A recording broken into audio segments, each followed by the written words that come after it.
Good morning, everybody, and welcome to Trent Bridge Live to day 4, the final day of this LV Insurance County Championship fixture between Nottinghamshire and Glamorgan. We've had 3 days of jam-packed action so far. The final day today. What will we have in store for you? Well, there's only one way to find out. Stay with us here and you will have ball-by-ball coverage of the final day's play. All results are still possible here at Trent Bridge. Well, but Glamorgan are potentially ahead in this game so far. But what will we have in store? Well, we won't have long to find out, as play is due to get underway at 11 o'clock. Nottinghamshire currently have a lead of 147 runs, but let's find out how they got that lead and the state of play so far, and we will do that by showing you the highlights from day 3. Van der Hoogten leaves Nottinghamshire on the back foot. For much of the first 2 days at Trent Bridge, Notts had ticked all the boxes. A ton from Duckett, lower order fireworks. Labuschagne dispensed with cheaply and 8 wickets found while leading. The 9th would evade them though for some time. Van der Hoogten and Wales' 100-run partnership handed Glamorgan the advantage heading into day 3. Nottinghamshire were looking for just 1 more wicket and were made to wait as Van der Hoogten resumed, this time joined by Hogan, and they added 25 more to the total. The number 10's innings was brought to an end by Patterson-White, caught by Clark for 62. Glamorgan all out for 379. The lead, a handy 77. David Lloyd and Sam Northeast with 76 and 85 respectively had impressed at the top of the order, but the remarkable work of Wales and Van der Hoogten had really been the difference. They'd put 106 on the board together and had made their side favourites now. Everson was the pick of the bowlers for Notts with 3 for 67. Nottinghamshire struggled to get off the mark early in their innings, and the pressure told. Hamid out for a duck, the score 0 when a catch looped to Carlson off the bowling of Hogan. He dealt with Slater too, both openers out for a duck, Glamorgan's confidence skyrocketing. First innings 100 hero Ben Duckett was now joined by Clark, and the pair put a stop to the early Glamorgan momentum. And they remained unbeaten through to lunch, the score now 45 for 2, and the deficit down to 32. They had the score past 50 soon after lunch, but the visitors were bowling well and made it count. Clark caught behind off the bowling of Nisa. Once again, Nottinghamshire were relying on Ben Duckett, and the number 3 was delivering. With 2 off Van der Hoogten, parity was found, and he'd moved to within 1 shot of his half-century. His good work brought him the deserved reward of the 50. Scored of 113 balls, sealed with his 7th boundary. And with the sole to full toss hammered to the ropes, Duckett had Nottinghamshire up to 3 figures, a good recovery after a sticky opening period. Mullany wasn't able to stay with him for very long, out for 8, caught behind off the bowling of Wales. Moores, though, joined Duckett and started to piece together a partnership that would eventually take Notts past 150, breached when the keeper found the ropes off Labuschagne. When they headed in for tea, the Duckett show was in full flow. He was just 7 runs away from back-to-back tons. Notts now 81 in front. Duckett looked set for back-to-back tons, only to be removed after the break, caught by Lloyd off Van der Hoogten for 95. Glamorgan looked to turn the screw and found another wicket. Liam Patterson-White, another to go to Van der Hoogten, LBW for 8. They kept putting the pressure on with Van der Hoogten leading the charge. The departure of Moores key and celebrated as such when Northeast took the catch diving away to his left. Pattinson followed with just 3 to his name, 4 now for Van der Hoogten, Nottinghamshire's tormentor-in-chief. Hutton and Everson had the 200 up, but Glamorgan were in control of this game now. They couldn't find another scalp though, the 10th wicket pair survived through to the close. The score now 224 for 8, their lead 147. Despite their difficulties, Nottinghamshire will know this game is delicately poised. Momentum has been pulled one way and then the other, and if their tail can wag, they may still have a chance to win this match. Glamorgan though will hope to deny them that. A first win of the season is within their grasp.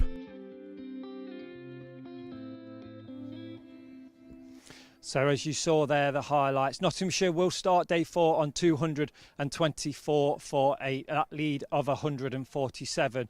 In the second innings, you will see that Ben Duckett continued his good form with the bat, falling just shy of his second 100 within this match. He got 100 in the first innings and he just fell shy in the second innings there. But if we take a look at his stats over the 2 innings, then you will see that 217 runs for Ben in this match so far, and he's been a mainstay in both innings. He's really contributed to Nottinghamshire and to partnerships as well. With Stephen Mullany in the first innings, and that partnership with Joe Clark yesterday really was crucial to helping Nottinghamshire rebuild that innings. He spent over 8 hours at the crease in this match so far. It's been a fantastic show of batting, show of calmness, show of the skill that Ben Duckett has.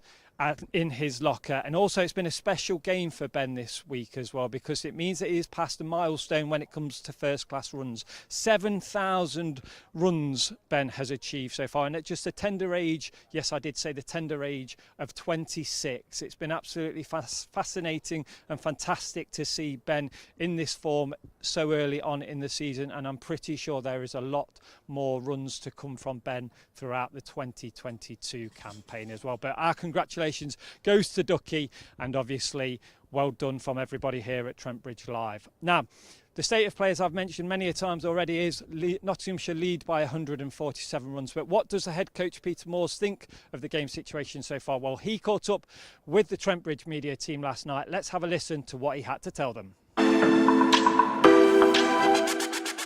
Pete, heading into the final day of the game, how do you see the match situation? Well, Glamorgan will be ahead. I think they've bowled really well today, so we're scrapping hard to stay in there. We're still in the game, that's for sure. We're already in the game, but I think with 2 weeks to go, we'd really love to get another sort of 50 runs or so on top of that and really put a challenge in total. I think they've shown if you bowl well on the pitch, you can make it very hard to score, and you can put a lot of pressure on the opposition. You've just praised the way Glamorgan bowled. I guess the conditions come into it as well. All that taken into account, how would you assess the batting performance today? Yeah, I mean, Ben Duckett's match so far, he's played beautifully in both innings. I think, as I say, we lost a couple up front to the new ball, and I think you can do that. So, but we fought hard, and they bowled us out genuinely. I mean, I think, Joe Clark and Ben Duckett building a good partnership and just gets a little feather behind the keeper, but that's pretty well the way it's gone. Van der Gooten probably being the pick of their seamers, bowled really well. So it's a good scrap at the moment. We'd be frustrated a little bit how I think we bowled in that first innings. We've over the last probably 18 months, we've prided ourselves in how we've gone about our business as a bowling unit. We didn't quite get it right, but that happens. We've got to take it on the chin. Credit to how they batted. So they've put themselves into a strong position in the game. But certainly the game's still very live, and when we go into tomorrow, as I say, we've got to try and get as many runs as we can, and then when we come out to bowl, I'm sure there'll be some reaction from our bowlers, and we'll bowl better than we did in the first innings. Yeah, you mentioned Ben Duckett there. He passed 7,000 first-class runs today, and to do that at the age of 27, what does that tell you about his career so far and what his potential is for the future? Well, what I liked is how Ben's played, if I'm honest.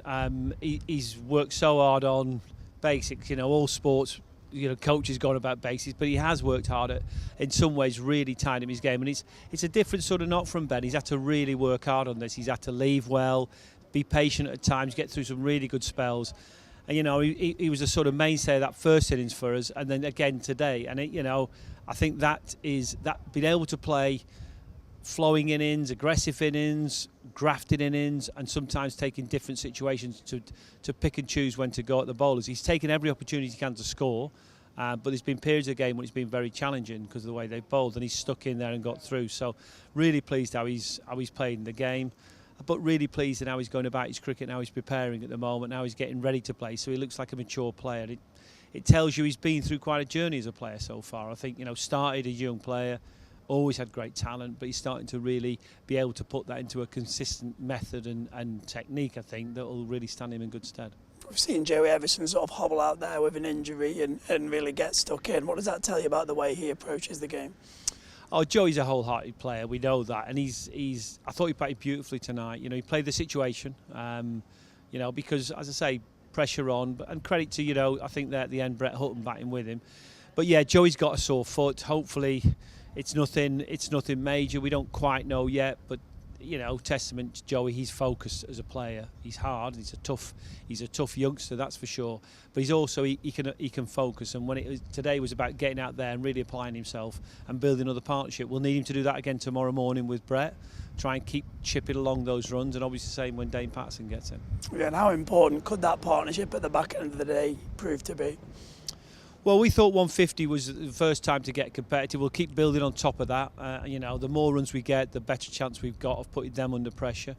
I think cricket's one of those games you get a couple of early wickets against any team, and that pressure starts to build on them. So scoring runs in the fourth innings has never been easy in any game of cricket. So we'll look to be applying pressure when we come to bowl, and hopefully that's not straight away on that last day. We can score some more runs in the first place. So they were the thoughts of head coach Peter Moores with the Trent Bridge media team last night. You might just see behind me the Glamorgan players are out there. The umpires are milling around. But just very quickly, whilst we wait for all players to come out, let's take a look into the history books of this fixture between Nottinghamshire and Glamorgan. And let's just have a look at the three previous fixtures between these here at Trent Bridge. And you'll find out that, to be honest, the two teams haven't played each other for a very long time here at Trent Bridge. We have to go way back to 2007, and in that match, Nottinghamshire actually won that game by an innings and 8 runs. A certain Paul Franks was a big fixture in that fixture in 2007. The previous one on that, 2005, Notts winning that by 10 wickets. Chris Reed scoring 103 not out in that fixture. And then the one before that, a match drawn as well. So the recent history books are in Notts' favour. The Glamorgan players are behind me, as I say. The two Notts batsmen, Brett Hutton, Joey Everson, and a runner for Joey Everson as well. Don't forget that. And the two umpires are making their way onto the field. So it's time for me to pass you over to the commentary team. Nick Webb, Dave Bracegirdle, and the special guest this week as well, Chris Guest, the head coach of the Loughborough Lightning.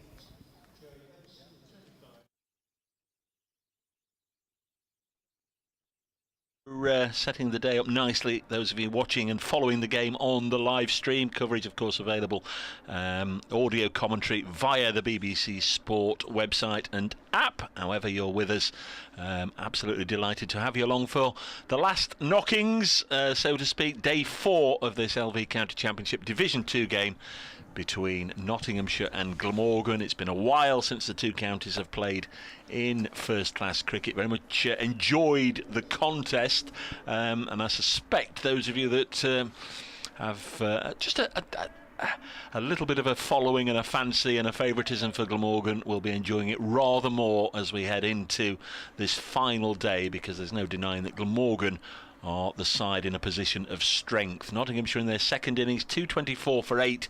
That's an overall lead of 147, so they've only got the last couple of wickets left, and I think anyone that's followed the game with us over the course of the 3 days would see that 147, well, if Notts can get it to 150, 160, Glamorgan would certainly be highly fancied to be able to chase that down over the course of the final day. So Notts really are looking for something perhaps we've not seen before from Joey Everson and Brett Hutton here, a lengthy 9th wicket partnership to rival that of Glamorgan's first innings, and maybe Dane Patterson can just stick around for a while.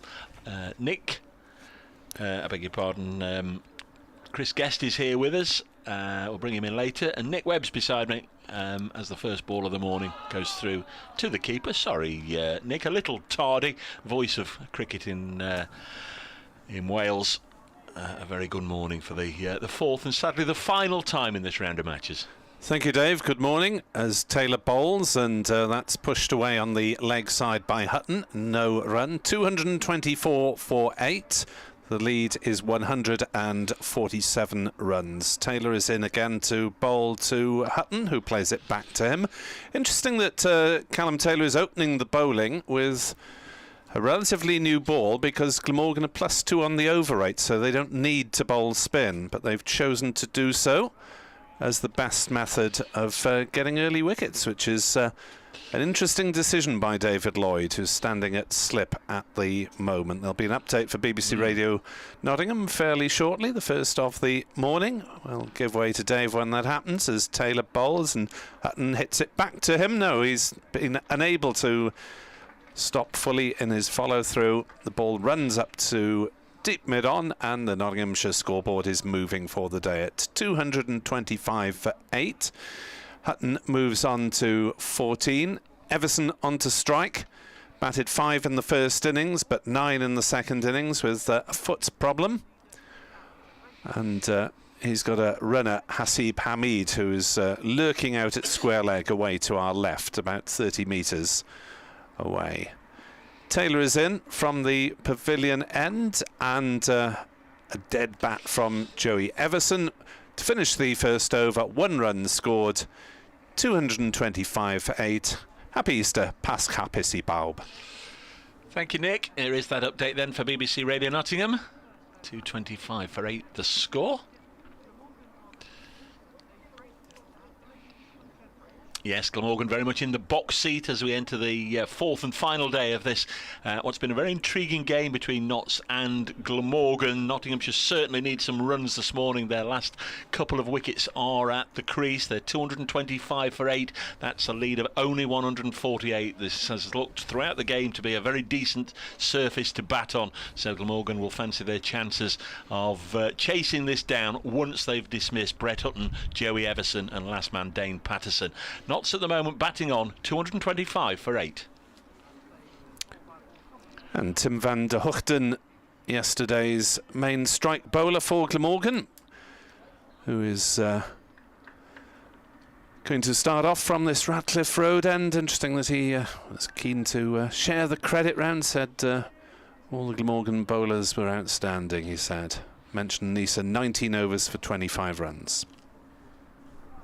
Here is Van der Hoogten, then he bowls, and this one's flown, I think, off the pad of Brett Hutton through to second slip. A little bit of animation out there, certainly wasn't off the bat. 225 for 8. Steve Kicks has been in touch at Brace Cricket at Nick Webb 2017 if you want to get in touch. Good morning, Dave. Decent day yesterday. I feel we can get close to 200, or if we can get close to 200 may well be enough. Well, remains to be seen, Steve. Can all make and several of us in the commentary box have made predictions this morning as this is pushed back to the bowler. Can all be made to look very, very foolish indeed. We never really know how it's going to turn out. I do think most people would sort of side with my assessment that Glamorgan are strong favourites at the moment, but they will be looking to knock these two over. But of course the flip side of that is if Nottinghamshire's 9, 10 and 11 can bat and bat and bat. It's all about momentum, Dave. Well, it is all Sporting about momentum. cliche 73. But it also shows it's a very difficult wicket to dislodge even tail-enders, let alone top-order batsmen, as Houghton pushes at this one. He's 14 not out. We've managed to persuade our other broadcaster, Chris Guest, back into the Twitter sphere, CS Guesty. So if all the Lightning women would like to tweet in and have a word with their coach. Been following the other games, of course, in this round of matches, and very interesting potential statistic on the horizon down at Canterbury as Van der Hoogten bowls to Brett Hutton, who defends in these parts. Obviously Ben Compton, well known, had a couple of seasons with Notts, let him go in the winter. He's playing for Kent. He carried his bat in the first innings against Lancashire, 104 not out, and in the second innings made to follow on. Kent are now 7 wickets down and Compton's still there, and I did see something from the Kent club last night to suggest that nobody's ever carried their bat for the county twice in the same game. Very, very, very rare feat. Van der Hoogten bowls, and there's going to be a run here as Brett Hutton pushes it into the offside. Shy at the stumps is wide of the mark, and they go through for a single. Is that our friend Marnus? Yes. I think it probably needs to be the default on commentary for Welsh listeners throughout the season, that if Marnus Labuschagne has fielded the ball anywhere apart from slip, then he'll have a shy at the wickets. He likes to keep them on their toes. Well, there's nothing wrong with that, provided the backer-uppers are aware and no damage comes from it, as Van der Hoogten is in. The lead is 149. The lead is now 150 as another single is taken. Of course, the trouble with throwing it at the stumps, you can also get those really frustrating ricochets that hit the stumps with the batsman having made his ground, and the ball can fly here, there and everywhere, even if there are a few backer-uppers. So that's the end of the second over of the morning. Notts have moved on to the tune of 3 more, so they lead by 150. Good morning to our scorers for the last time. Andrew Hignell here doing the notching for Glamorgan. Roger the Duke Marshall for Notts. Our umpires for this one, Richard Illingworth and Chris Watts, match referee Simon Hinks. We always say good morning to Ian Smith, who has quite a job on his hands looking after the two big screens here at Trent Bridge and does it magnificently. And hello to Paul Harrison, who looks after the players in the pavilion. And to you, if you want to shout out as well, at Brace Cricket, at Nick Webb 2017, and Chris Guest also back on the Twitter sphere as we're hearing. Very good Easter Sunday to you all. Michael Hogan then to bowl the third over of the morning, and Everson steers one away on the offside, and he doesn't go through for a single, but his representative on earth, Hasib Hamid, does. 228 for 8. I think we glean it was a sore heel or a foot injury was the vague word. Doesn't look as though it's impeding him too much. Can Glamorgan win, Richie Muck? Not sure, but it's going to be a great last day, whatever happens. Well, it's a good day for watching here as Hogan is in to bowl and strikes Hutton on the pad. Ball rolls out on the offside. No run. Damien Owen says, great to see Glamorgan being very competitive. Would be a cracking result. Can Glamorgan win? Yes, with quick wickets, says Eddie Baton. Well, they've got 2 to get. Glammy podcast. Well done, Tim van der Hoogten. Fantastic performance. He said he felt in good rhythm after the first few overs, which, if you'll remember, he was the most expensive of the Glamorgan attack when he first came on, but very quickly dragged it back. Hogan is in to bowl, outside off stump, and allowed to go through by Hutton. 228 for 8, 151 is the lead. Also a reminder that when Nottinghamshire do come to bowl, they've really got to bustle round quickly between overs, because they've got a -3 over 8 at the start of Glamorgan's second innings, whenever that begins. So it would really compound a defeat if that's the way this match does end up, if they lose points as well for their over 8. They've really got to get that sorted as well. Here is Hogan then to bowl to Hutton, who plays the first ball and the next ball back down the pitch to him, and there's no run as Hogan stops it in his follow-through. Yeah, it's a question of if Glamorgan were heading for victory with plenty of wickets in hand, and that of course is a big if. At what stage do you need to get the spinners on, or even the occasional bowlers to salvage your bonus points? But on the other hand, if there's a chance of victory, they'd rather go for the 16 than worry about the 3, I guess. Hogan bowls and Hutton defends back down the pitch. The ball just dribbles past Hogan, and he leaves it run up to Carlson, chief polisher. In my limited experience, I think the best way to get the umpires on side and sort that over 8 out is just to be very quick between the overs in turning round. As you say, you bring the occasional bowlers on and they're likely to get slapped to all 4 corners of Trent Bridge, and it sometimes takes a while to get the ball back, go and retrieve it and fetch it, and an over from an occasional bowler can sometimes last longer than one from a normal seamer. Hogan bowls, Hutton is forward defensively. Obviously Nottinghamshire keen to occupy the crease as long as possible, to try if they can to bring time into the equation, and run rates. 151 the lead with 93 overs left to play. Obviously that's not in a moment, but if they last an hour and add another 50, then maybe just run rate will come into the equation. Unlikely, but possible. If you've stumbled across our audio commentary via the BBC Sport website and app and want to watch pictures, there are pictures available via the live stream. There's a link on the Nottinghamshire County Cricket Club website, the Glamorgan County Cricket Club website. Van der Hoogten bowls, and this next one's played up to mid-off to Kieran Carlson. Morning to Joel, who says, morning gents, I'm listening in as ever in sunny Cambridge. Lovely morning.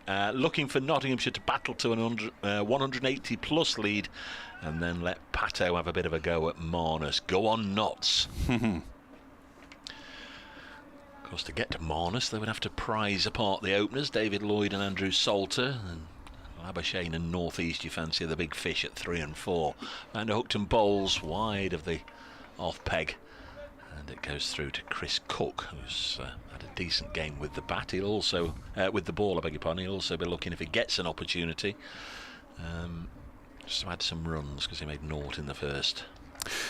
Karen Reid tweets, the plus side of still having a positive lateral flow test, day 12 today, means I've got a good excuse to sit on my own and watch cricket, hoping for some quick wickets to give Glamorgan a chance of a win. Happy Easter. Thank you, Karen. 228 for 8. Van der Hoogten again bowls a delivery which began life about 8 inches outside the off stump and then shaped back close enough for everybody just to let out a gasp. It was so close to clipping off a bail. Steve West in Cardiff, what a great game. Only our best performance will gain the spoils, though. Yeah. Don't think any chickens are being counted, Easter though it may be. A reminder, there's not been that many fixtures, certainly in recent times, between Nottinghamshire and Glamorgan, particularly here at Trent Bridge. Last win here for Glamorgan, 1998, as Van der Hoogten bowls, and this is played up to mid-on, and a couple of years before that, 1996, they won at Worksop, one of the last matches there at Worksop before they stopped playing at Central Avenue. Notts have won 4 of the last 5 meetings here, the other was drawn, and their only defeat this century against Glamorgan was at Swansea in 2007. Yeah, Glamorgan with a decent record at Swansea. Shame they haven't been able to continue playing there. 228 for 8. Van der Hoogten looking for a 5 for bowls to Joey Everson. Just plays this calmly again up to mid-off, and there's no run. Notts lead by 1-5-1. Last day we normally say things, but today this will probably sound like nonsense. We normally stick to the scheduled break time, so it'll be 1 o'clock for lunch, and 20 to 4 they will go off for tea. Irrespective of how many overs remain, but I'm imagining one way or another it'll be done by tea. This is played up to mid-on. No run. You think it might go into the final session? I think it might go into the final session, yep. Target 200s. They're not going to go hell for leather at it. Well, the target's 152 at the moment. Yes. If there's no more runs. Got a bit of work to do, certainly, to make that a target of 200, but that would well, it would make the task more difficult, obviously, for Glamorgan. It would take a bit of time out of the game to get up to somewhere near 200, of course, but I think the batting side on this surface will still be favourites, whatever they're set to chase today. Here we go then with Michael Hogan, 2 for 41 off 18 overs. Typically niggardly run rate conceded from Hogan, as that's driven up to cover. They'll go through for a single. Hutton has made his ground. It's been we've not had any rain at all, as far as I'm aware, in the 4 days of the match, unless there was a little bit of a sprinkling in the night. But I don't think so. And there's been any number of players that have slipped over, whether they've underclubbed on the spikes or whatever. Kieran Carlson there, as he threw that, his feet went from underneath him. Yeah, they've done a bit of watering, I think. Notice the sprinklers being out in the evening after play. 229 for 8. Everson on strike and stretching forward. Defending up to mid-on. Was it Tom Moores? I think he went over about 3 times when he was batting in the first innings.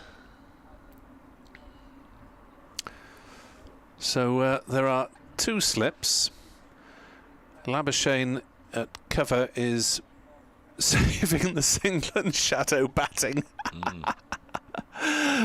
He's practicing batting even while he's grazing at cover, as Hogan is in and Labuschagne fields as Everson props forward. 229 for 8. Mid-off is deepish, just about saving the single if it's hit straight to Carlson.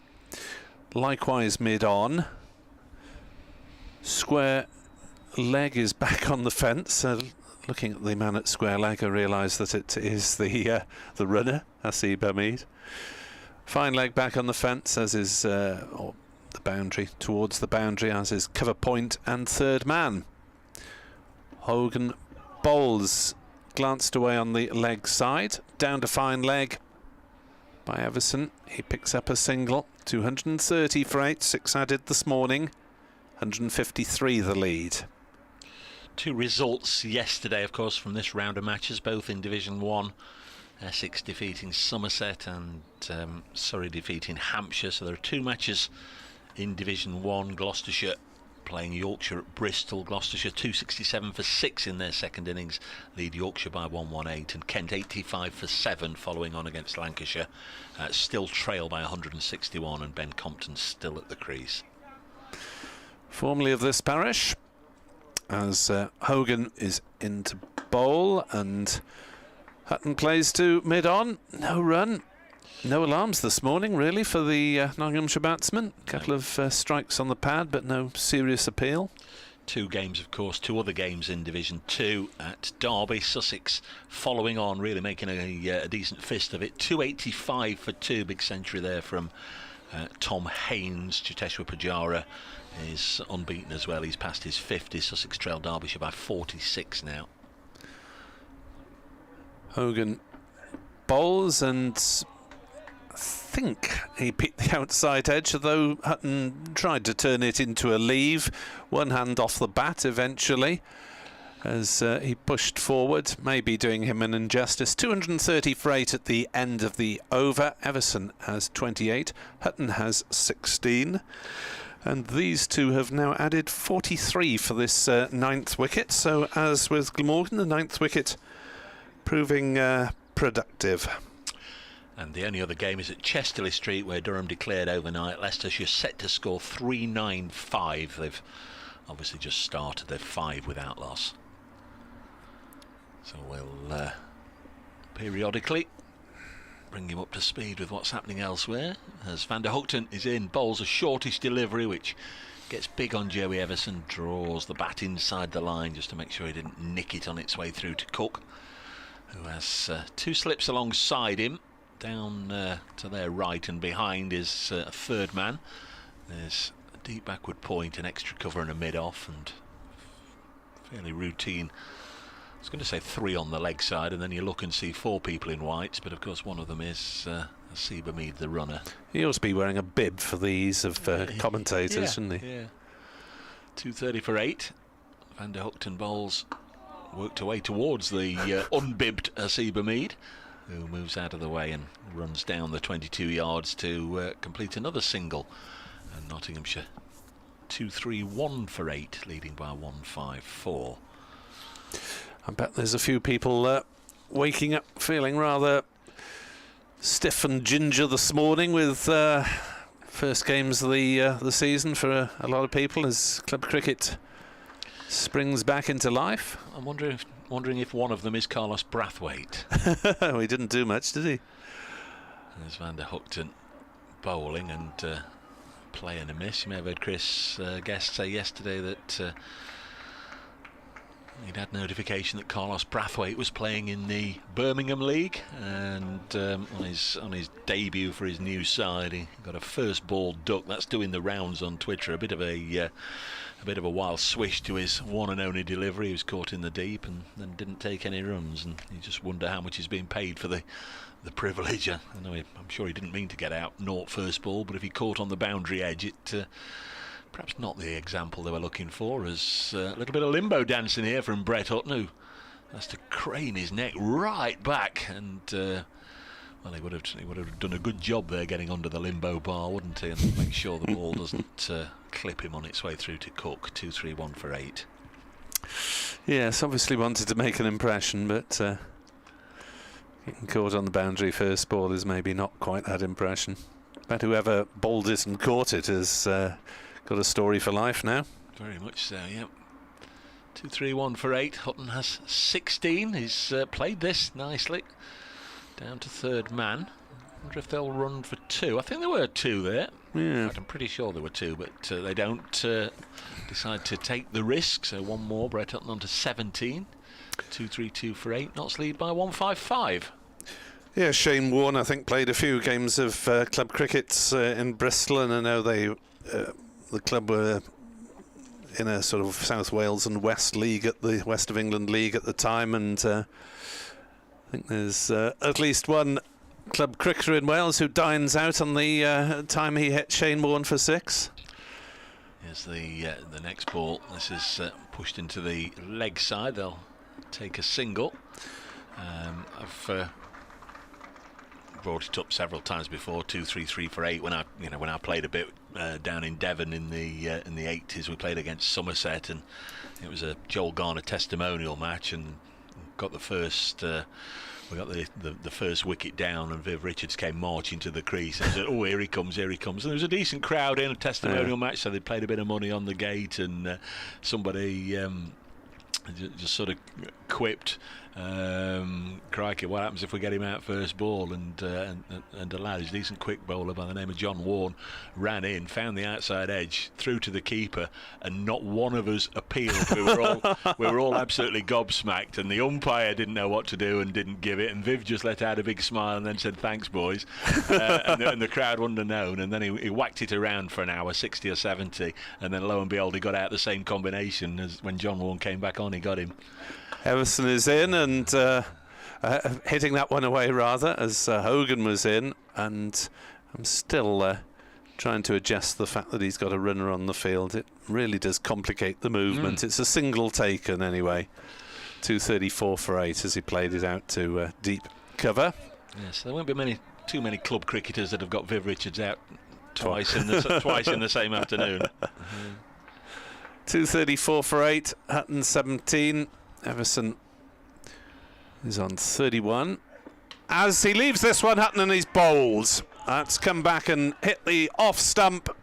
And Hutton is, unfortunately for him, left looking rather foolish. He's gone for 17. Glamorgan do have the breakthrough. 234 for 9. The lead is 157. That's not what was wanted, really. In fact, the stump is broken. Look at the umpires waving to the ground staff. He's actually broken the stump there. Error of judgment from Brett on this occasion.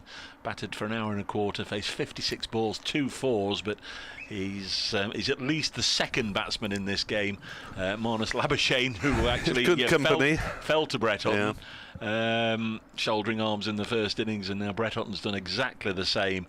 And to add insult to injury, it smashed the stump. So a replacement. You can see Richard Marshall there, one of the ground staff, who's gone scurrying off to the little extra stump store at the back of the Fox Road stand. Applause for Brett Hutton, and sure also a round of applause and an encouraging word or two for Dane Patterson. There'd be one or two wags in the old days say, right, start the roller up. A number 11, he can sometimes middle one or two, he can sometimes swish and miss and be on his way back straight away, but Nottinghamshire would dearly love to see him stick around for a while. First and foremost, they've got to get another stump. I think Richards found one. Hutton lasted for 56 deliveries, batted for an hour and a quarter, struck 2 fours, and helped Joey Everson add 47 runs for the 9th wicket. So that's a decent effort from Hutton at number 10. Will we see a decent effort from Patterson at number 11, who had a bit of swishing in the first innings and a bit of leaving and trying to let James Pattinson get the extra bonus point, which he duly did. They added 19 for the last wicket before Pattinson hit one straight up in the air. And Patterson, if you are listening for the first time today, we're on Pato Cubed in the Nottinghamshire side. Pattinson, Patterson and Patterson White. And Michael Hogan to try and finish things off then. 2 new batsmen, Dane Patterson of South Africa, as he runs in from the pavilion end and bowls to Patterson, who's off the mark first ball with the angled bat stroke thick edge down to wheel at wide third man. 235 for 9, 158 the advantage. So now extra responsibility on Joey Everson. Just getting a word in passing there from Hasiba Mead on how to go about this. Wonder if Glamorgan might look to try and tie Everson down so they can bowl at Patterson, but he managed to get off strike straight away on that occasion. Hogan is into Everson, who plays that one down to third man for a single. 236 for 9. Lead 159. Yep, I need 160 then, at least. Plenty of time to do it though. So I guess a draw is at this stage by far the outsider of the results. Probably, maybe even longer odds than a tie, who knows. Hogan is into bowl, and that's defended by Patterson. And the covers, no run.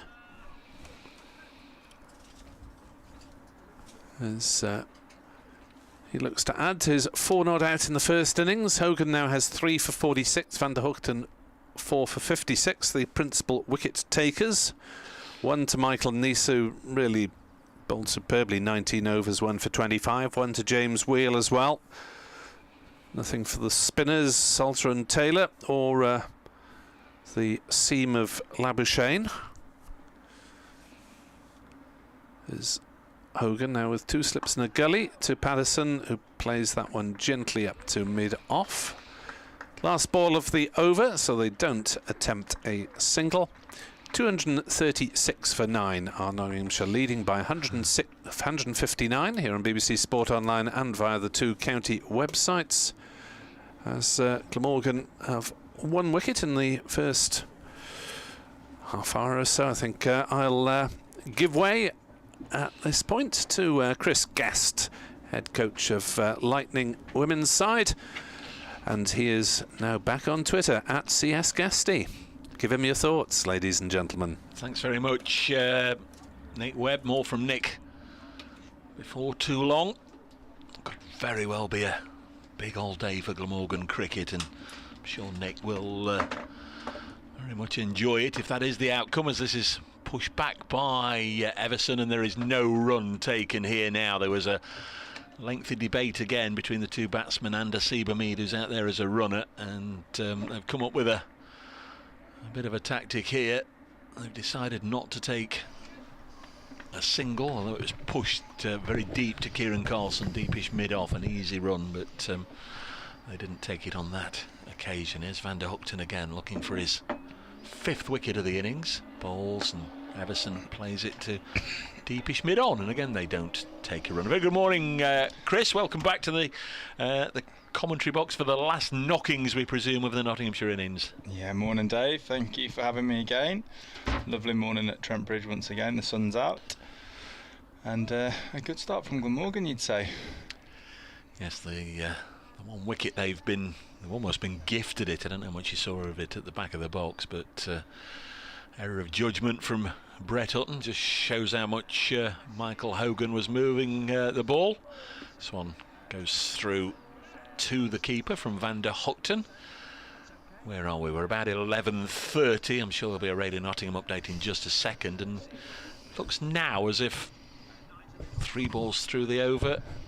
Well, I wondered if there was going to be a fielding change, but no, it was just a case of James Wheel rushing forward to get the ball so he can lob it back to the bowler. Probably deserves a 5-wicket haul, Van der Hoogten, for the way he's performed in this innings. Got 4 of them, and bowls, and Everson pushes this gently into the offside. Again, they spurn the opportunity of taking a run. So now we've had 4 balls. A little stalemate, isn't it? It's that stage of the game where there's 2 slips and everyone else is out there on the boundary. Plenty of singles on offer, but I'm not willing to take them just at the minute. They're not bringing them in, so... Oh, they are. Labuschagne's come in from deep extra cover. He's come in saving 1 and saying, "What's happening, Skip? Let's try and keep him there." See if Joey Everson can rotate the strike from either the 5th or 6th delivery. Might see a short pitch delivery from Van der Hoogten to try and tie him down. Let's have a look. There is the Dutch international bowls. Everson forces it into the offside straight to Labuschagne. Here is that update for radio listeners. And Nottinghamshire have lost a wicket. They do bat on, though, on this final morning. 236 for 9, down to the last pairing of Joey Everson, who's batting with a runner. He's got a sore foot, we believe, so Asiba Mead is out there as a runner. Everson has 32. He's just been joined by Dane Patterson, who's just got off the mark his first run. Brett Hutton, the 1 wicket to fall just a moment or two ago, and it was an error of judgment. He shouldered arms to a ball that nipped back from Michael Hogan and bowled him for 17. The overall picture, Notts lead by 159. You wouldn't fancy Glamorgan would be too worried about a chase of 160. In fact, there's another boundary there to take Everson on to 36. Notts currently 240 for 9. That's a lead of 163. That's a nice looking shot by Everson. Glamorgan won't mind the fact, though, that it was the last ball of the over, and it means they're going to come bowl at Patterson. Yeah, they'll be looking to wrap this up quite quickly here. Glamorgan try and keep Patterson down this end. Lovely shot from Everson there, just beating the sweeper on the offside and finding the boundary. Be looking to see here if Hogan can bring the slips into play. We've got 2 slips in play here. Third man and then a ring field. So we'll be looking to find the outside edge there of Patterson if he can. So I was just trying to get rid of the music in our ears, and we've done that now. So Michael Hogan to bowl to Dane Patterson. Wasn't sure what that tune was, actually. I was half, as it's pushed into the covers, I was half intrigued to hear what it was. You know, once you get the intro, you sort of, how quickly can we name that tune? And half a little infuriated, well, not infuriated, but it sometimes is a bit of a distraction trying to talk and listen to a tune at the same time. That was a challenge. My other half is quite strong at name that tune, so she'd have enjoyed that there, that's for sure. 240 for 9. Next ball is hit by Dane Patterson. He's taken the aerial route, but he's got it away on the offside, so they can please themselves if they're going to take 1 or 2, and they settle for 1 run. 241 for 9. Is that? I don't know if you see it. That Richard Osman's House of Games on BBC Two on an evening, and they have one of the games they do is start the intro and then fade it out, and you've got to press when the first word comes in at what time, and the one who's closest to the number of seconds gets the point. And there's so many intros that actually go round again. I know that's not very technical musical speak, but you think they're going to start and they actually go round again. Everson plays this down to third man. You're looking at me as if I've just invented the wheel. No, I have seen that game. Have you seen it? Yeah, I've 241 for 9. I don't mind a bit of House of Games, to be fair. I do enjoy that. Some get so ultra competitive, don't they? They do. I like the geography round when they're on the wrong continent. Is that where is Kazakhstan? Is that one. Yeah. Yeah. Not very good with Africa. I'm all right, I think, with Europe, Asia and America, but not very good with Africa. Don't know where all the African countries are. Everson has 36. He's played very responsibly. It drives this back to Michael Hogan, and there's no run. There's an awful lot of countries between South Africa and between the 3 or 4 at the top, and I'm not sure. Like a lot landlocked as well as I'm not sure how they fit together. No, 241 for 9. I wouldn't back myself there either, to be honest. And, as a youngster, I had 1 or 2 jigsaws, maps of the world, and you sort of get to, you get to know just from doing a jigsaw or things like that, don't you? But Africa. It's interesting there, Dave, to see Hamid come over to Everson and find out what the plan was, if they're looking to take a single or not as the runner. He obviously needs to know what's going through the batter's mind as well. Good spot, 5th ball of the over. Hogan to Hamid. Well, I don't know what his plans were, but he got a really good delivery there. There's not an awful lot you could do with that, is there? It got an extra little bit of bounce. It was very accurate, and Everson could just sort of play it down in front of his chest. Didn't really have any scoring options from that delivery. No, nice tight line again there from Hogan. The 3 seamers from Glamorgan have bowled very well, to be fair to them. 1 wicket left for Notts. 241 for 9. Glamorgan with practically all the time in the world to go on and win this game, as they will take a single here as he guided it down to third man. mostly skillfully, perhaps a little bit finer than he would have wanted to play it, but Joey Everson gets down to the other end and he moves on to 37, 242 for 9. He can really do a good job here. Well, he's already done a good job, but with that foot injury, obviously now he's not going to be required to bowl for the remainder of the day when Notts are out in the field, so he can just go out there, just concentrate on doing his job, play it ball by ball, and what they have done is seen off Tim van der Hoogten here, because James Whale is going to come on and replace him, so maybe van der Hoogten's opportunity of getting a 5-wicket haul has gone. Yeah, it looks that way. Interesting that Nice hasn't bowled yet this morning. Had a fairly heavy workload yesterday, but for me was the pick of the bowlers yesterday, even though the wicket column doesn't say that. Gave them nothing, did he?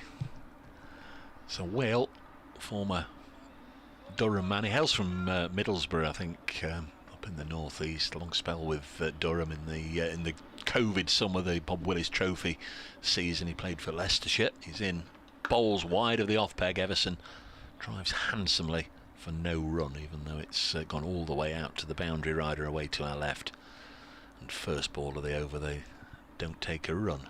Yeah, the offside boundary riders are right on the rope here, shorter boundary that side, and leg side are just hanging in a little bit. That's Labuschagne out there on the fence. A little surprised there aren't one or two with autograph books saying, "Hey Marnus, as you're right on the fence here, right next to us, could we have a signature or two?" 242 for 9. Most players will oblige if asked nicely, won't they, as this one's clipped to deep mid-wicket, and this time that's where we find Sam Northeast, who's spent much of this game in the slip cordon. Yeah, just the one slip now. Glamorgan coach is out there on the boundary doing a club cricket style lap around the ground, taking in some different angles. Comes a long old day, doesn't it? I don't know if Glamorgan have travelled by coach or in cars, but a long old day, and then make their way back down towards the southwest this evening, or whenever the game's finished. Wheel bowls down the leg side and through to the keeper. Good take by Cook. So a stretch of the morning air, or stretch of the legs in the morning air, is not to be sniffed at. Funny to see here, Carlson's having to run in from long off to take the ball from slip to give it back to the bowler each ball, so he's getting his GPS miles up. Think back a week to final morning down at Hove last Sunday. Crikey, what a mazy way. I had to try and navigate all the closed streets to find my way to the ground as Wheel bowls, and Everson runs it down to third man. Yes, no, yes, no, yes, no, shall we, shan't we? No. The Brighton Marathon last Sunday, and there was a bike race as well, so the Lycra clad were out in their numbers. All the roads were sealed off. It was an absolute nightmare, a real higgledy-piggledy route to get from a mile away from the hotel, from the ground, to actually get to the ground. But I think if I'd set off on that Brighton Marathon, I probably still wouldn't have finished. I was going to say, you didn't get caught up in it, did you, Dave? You didn't have your Lycra on yourself? I didn't, no. There was, I mentioned it at the time, got a few laughs and a few mentions on Twitter. 242 for 9, Everson 37. As Wheel comes in and bowls, and he's going to pull it down the leg side, and it's caught, and that's the end of the innings. James Whale coming on and getting the final wicket. It's down the leg side. Joey Everson went to pull it away, and well, there was plenty of pace on the ball, and perhaps just a little too quick for him, because it just kissed the outside edge on its way down the leg side, and Chris Cook had anticipated nicely. He'd got into a good position to move across there and took the catch, diving away to his left. I think the lead is 165, so Glamorgan will need 166, and they'll have the metaphorical all day to do it. I think 84 overs in which to do it. Dane Patterson finishes 2 not out. Joey Everson caught by Chris Cook from the bowling of James Whale for 37, batted for an hour and 12 minutes with that foot injury, batted with a runner, of course, last night and today. Faced 92 balls and hit 4 fours, and is the last one out. So Glamorgan require 166. You'll all have your own thoughts. Mine is that Glamorgan will get home probably Probably lose a wicket or two, but I would imagine they're strong favourites to win this mid-afternoonish. I don't know what you feel, Chris. I would agree with you there, Dave. I don't think there's any demons in the wicket as such. It's offering a little bit for the bowlers. Notts will need to take the lead from the Glamorgan opening spell yesterday, and they'll need a very similar one to that themselves. Pick up some early wickets and start getting people clambering around for pads in the change rooms and put a bit of pressure on. Everson looked a bit disappointed with that dismissal there. I don't know if that's just frustration for himself or if he felt he might have took more forearm than glove, but it was a bit of a strangle down the leg side after he'd worked so hard with a couple of partnerships there to give Notts this lead of 165. But definitely agree with you there that I think Glamorgan would be quite strong favourites to get over the line and take the victory in this game. Decent catch from Chris Cook, as we say. I think that's 4 in the innings for him. Van der Hoogten finished with figures of 4 for 60. Michael Hogan 3 for 48. Ben Duckett's innings, the standout one as it was in the first innings, made 95 in the second innings, backing up his first innings 1-2-2. Joey Everson, that's his second top score with 37, but it was it's been a match, this one. You feel where there are two really defining sessions or periods of play, and the first was when Notts were 250 for 4 in the first innings and then couldn't capitalise on that position of strength, bowled out for 302. Glamorgan, came back strongly, but for once Notts' lower order didn't really build on that platform. And then the exact reverse, if you like, for Glamorgan. They were 240 odd for 8, but their last 2 wickets stretched it not only up to the Nottinghamshire score, but well beyond. And that lead of 77 always looked strong, especially when Notts found themselves 1 for 2 with both openers out. Yeah, absolutely. I think the last 2 innings, Glamorgan's first innings and Notts' second innings, has shown that if you can get yourself in it, it becomes an easier wicket to play on there. The last few wickets are put on decent partnerships for both sides, so if Notts don't pick up early wickets, it could be a swift finish this afternoon. But as we said before, if you can eke a few out early, obviously the prize wicket of Labuschagne, if you can get those early, you never do know. James Pattinson is out there turning his arm over with the Notts coaching staff, sort of making a flippant remark periodically when we see him. Wonder if he's been fed some raw meat today, but I think Notts are going to be reliant on this new ball and really hope that they can get 1 or 2 or 3 or 10 wickets. But in order to do that, I would think their chances right now, as we've said, are slim, but they would be, in my mind, almost non-extinct if if there's a 50 opening partnership pursuing 166, that would be just about it. We'll be underway in about 5 minutes' time. We're just going to take a quick comfort break. When the players return to the middle, we will. The news for the moment is that Notts are 242 all out, so Glamorgan need 166. We'll just grab a quick drink and a comfort break and be back with you in just a moment.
Players on their way back out to the middle. Nottinghamshire side led by Stephen Mullaney. The umpires Chris Watts, Richard Illingworth for this match.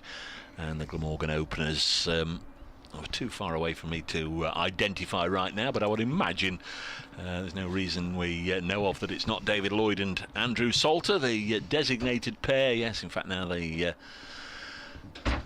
big screens acknowledging the fact. Got a nice photo of the Glamorgan captain David Lloyd up there, and now Andrew Salter smiling down on everybody. Will the Glamorgan side be smiling down on a hugely encouraging victory as far as they're concerned in over the next few hours, however long it takes. 23 points they would get if they're able to cross the line, and that line will come when they reach 166. 165 the Notts lead, bowled out for 242 this morning. Brett Hutton shouldered arms and lost his off peg to Michael Hogan, and Joey Everson caught down the leg side off James Whale, and that was that. There are 84 overs at Glamorgan's disposal. I wouldn't imagine they'd need all of them, but you never know.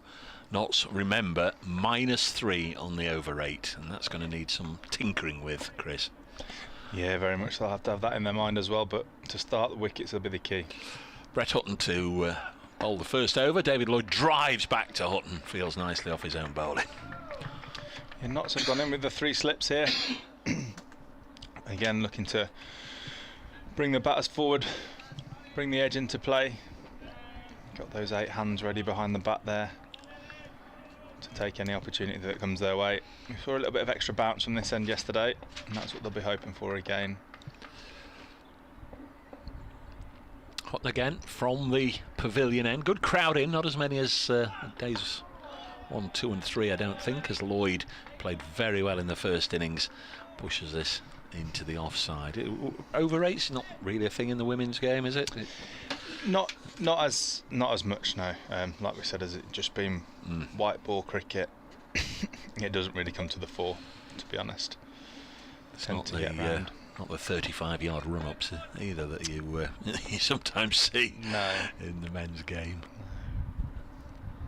Morgan looking for the first run. 3 slips go down. Lloyd pushes it back to Brett Hutton. No run. In fact, a third slip Just to mark your card, number 31, he's the subfielder. Calvin Harrison, the leg spinner. He's out there obviously for Joey Everson, who's not on the field. So not so, a bowler light, if you like, in Joey Everson, but they've still got the four seamers in Patterson, Hutton, skipper Stephen Mullaney, and the slow left armour Liam Patterson-White. So plenty of bowlers to do the job.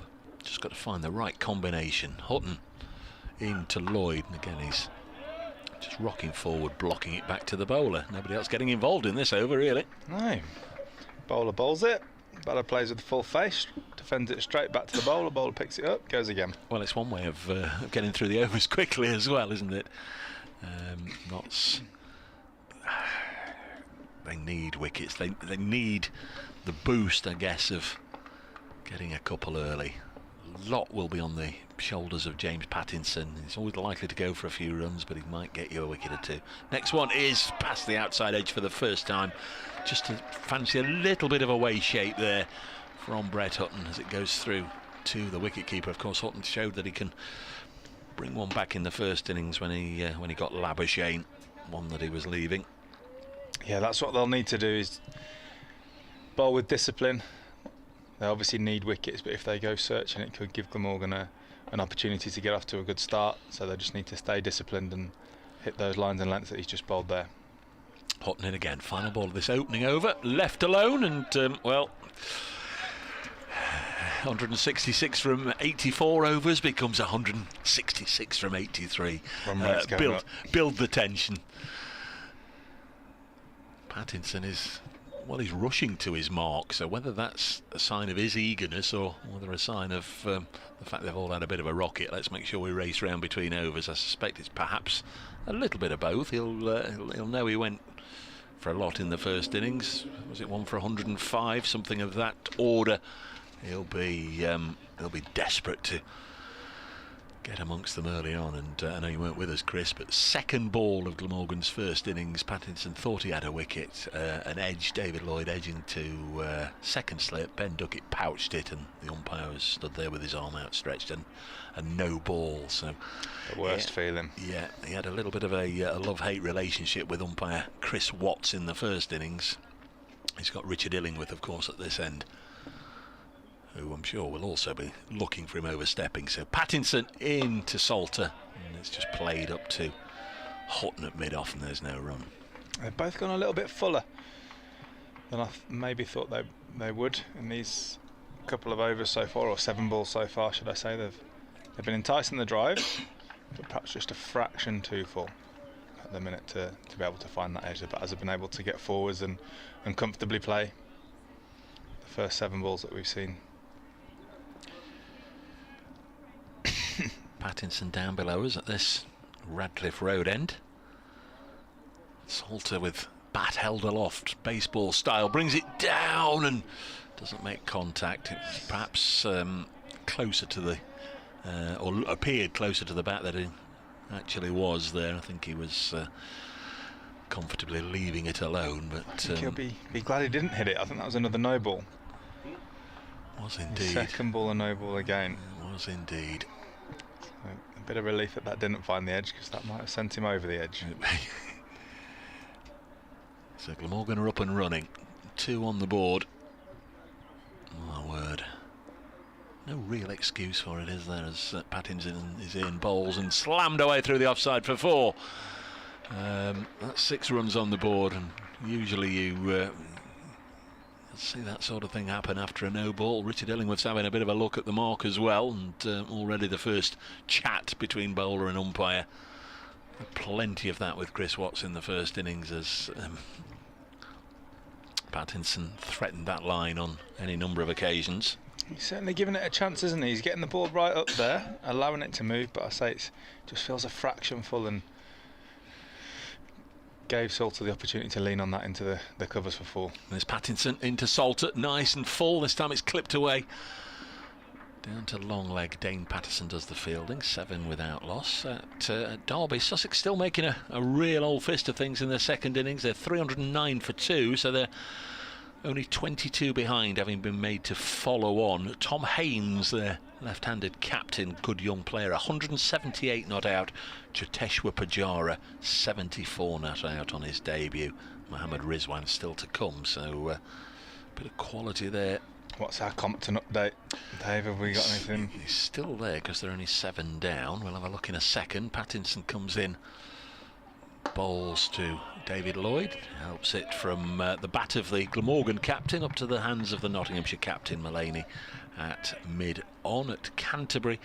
Kent trail Lancashire now by 132 with 3 wickets left. Compton 38 not out of a score of 114 for 7. So he's still there. Go on, Ben. 7 without loss. We're knocking on the door of midday. As Pattinson, he's knocked him off his feet. Lloyd's going to get a couple of runs. He's got it through mid-wicket, but the impact knocked him clean off his feet. Bizarre moment. A couple of runs. Patterson-White does the fielding, and already 9 runs have come from this over. Glamorgan need 157 more. Yeah, he's certainly searching, I feel, here. There's the need for wickets, but I think there's also the opportunity to stay patient and build pressure through dots. We just look to be searching a little bit for a wicket, which is understandable. Here is Pattinson bowling. It's left. It goes through to the keeper. Apparently a little bit of feeling that perhaps Joey Everson, who was last out, might have missed it. I mean, we've seen a still photograph. Simon Trafford, the club photographer's down on the ground. He's got a photo. Sent me a photo. Said not entirely sure that Everson hit his.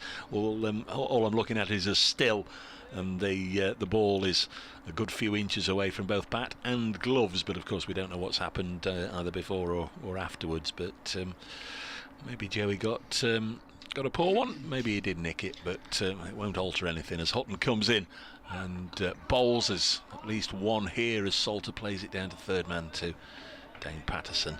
Yeah, he looked disappointed when he walked off. Like I said, I didn't know if that was just frustration or if it had caught the forearm, but he certainly didn't look happy with the decision. Either way, it's a cracking photo, Simon. Thank you, and I'll retweet it at Brace Cricket there. Simon Trafford, the club photographer, at Traff Cricket, if you want to follow Simon's photos of the match. 10 without loss is the Glamorgan total here. Just waiting to do that update for Radio Nottingham. Then Nick Webb will be back on the airwaves. Hutton in, and this is pushed to mid-off, and there's no run. 2 slips for Hutton. Joe Clark at first. He got three catches in the first innings, and Ben Duckett, who's had a wonderful game with the bat. Can he be on the losing side, scoring 122 and 95? Well, of course you can, but a little harsh on him. He couldn't have done much more. Glamorgan have 10. Hutton trying to prise apart the openers. It's gone down the leg side. Good take by Tumbling Tom Moores, and there's no run. Yeah, they'll be happy. Glamorgan, they've already shifted one of the slips from behind there. We started with 3, just reinforced the cover region, which could make run scoring more challenging, but obviously takes away that wicket taking option of the 3rd slip being in place. However, I don't think the Notts bowlers have quite found their rhythm just yet. Yeah, I'm sure there was 3 slips in with James Pattinson, but slightly lesser pace. Brett Hutton, who was in now past umpire Watts, worked onto the leg side, and there's no run. 10 without loss. We'll have a bit of a switch over in just a second when Nick comes back to join me, because we're going to do an update for BBC Radio Nottingham in just a second. They're midday news. We're beyond the yard arm, so you can treat yourself to a drink this Easter Sunday, especially if you've got no work to do tomorrow.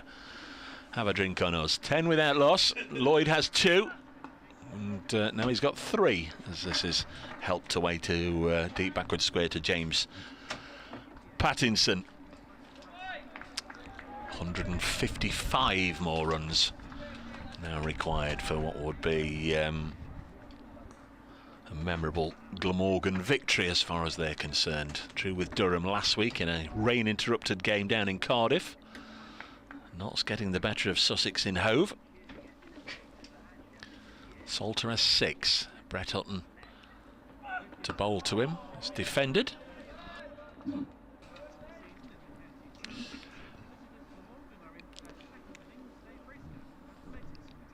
Yes, Glamorgan are, you'd say, at least slight favourites, if not overwhelming favourites, to go on and win this game. They've been set a score of 166 to defeat Nottinghamshire, and they are 11 without loss, so 155 more required. Nottinghamshire's last 2 wickets in their second innings went down this morning, batted on for about 35-40 minutes. Brett Hutton out for 17, he shouldered arms to Michael Hogan, and then Joey Everson, last man out for 37, feathered one down the leg side to the wicket keeper. So Notts all out for 242. They've set Glamorgan 166 to win, and 11 of those runs have already come. Here's James Pattinson bowling to Lloyd, who works it away on the leg side for a couple of runs as we welcome back Nick Webb. And if you want to have that Easter drink on Dave Bracegirdle, just quote D. Bracegirdle at the Toy Town Bank, Newark, number 12345678. And he'll be able to spend his fortune. 113 for no wicket. Glamorgan needing 153 more for victory here on BBC Sport Online. Also via trentbridge.co.uk and glamorgancricket.co.uk as Pattinson is into bowl, and that's a nice firmly hit drive from Lloyd, and fielded though by Hamid at cover, who's spent quite a lot of time on the field as a runner for Joey Everson, so his eyes ought to be used to the light, which is quite bright. Just a little thin hazy cloud cover at the moment, but very pleasant watching conditions. Maybe not quite as warm as yesterday at the moment. Pattinson, who leaked 9 runs off his first over, is into bowl to Lloyd. Full length delivery clipped by Lloyd to square leg. They thought there might have been runs there, but hastily had to retreat once they came. 13 for naught. It's a funny little target, isn't it? 166, Chris. It feels as though it ought to be easy, but it may not be. Yeah, it's one of those, isn't it? It's that mid-range sort of target. It's, if you get a good start, all Glamorgan will be thinking is, can we get 2 partnerships? If we can get 250 partnerships, we've broken the back of it, the game will be done. Pattinson into bowl to Lloyd, who leaves that outside off stump. 2 slips, 5 saving the single. Fine leg is back about 3/4 of the way to the rope. It's a longish boundary away to our right on the Smith-Cooper stand side, which is not heavily populated, that particular stand. It's in the shade over there, isn't it? In the shade, yeah. Wrong side. Once the sun has probably already gone off those people. Pattinson to Lloyd, who drives. He may get a single. No, it's good diving stop by the skipper Mullaney at mid-on. Third man is the other man back, and he's on the rope on that short side of the ground over to our left on the Fox Road stand. Player Pompey remarks about the boundary looking remarkably short. Well, it's on the short side, especially for a test ground, but Glamorgan's was the same last week. We start off away from the centre of the square generally in County Championship cricket.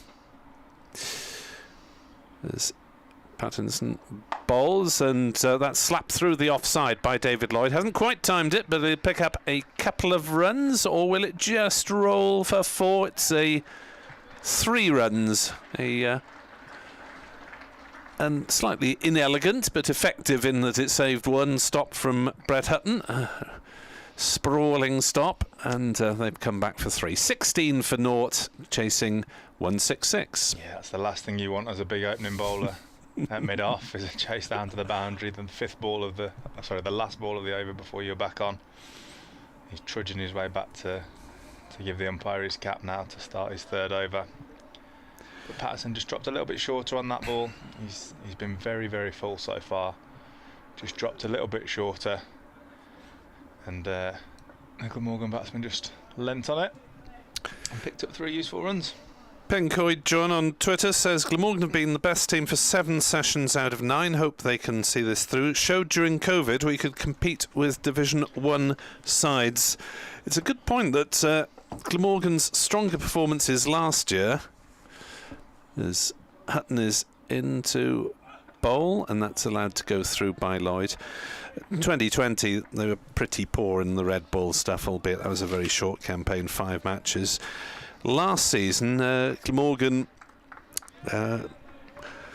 beat Lancashire at home, had the an even away draw with Lancashire, had the better of an away draw with Yorkshire.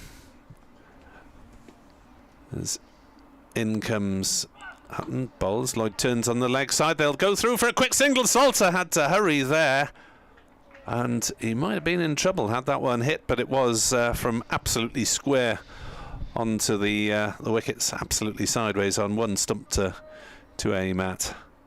Yeah, and Slater, well, that would have been asking miracles, really. Yeah, he was diving, throwing off his feet. There's a little bit of hesitation from the batters, but I still think he'd have made it quite comfortably even had the ball hit the stumps there.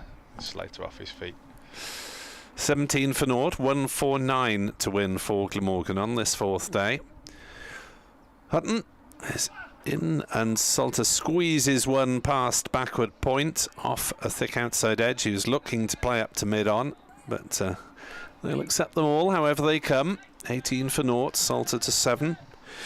The Glammy podcast chaps say they've discussed the strength of Glamorgan's batting lineup. The moment of truth is upon us.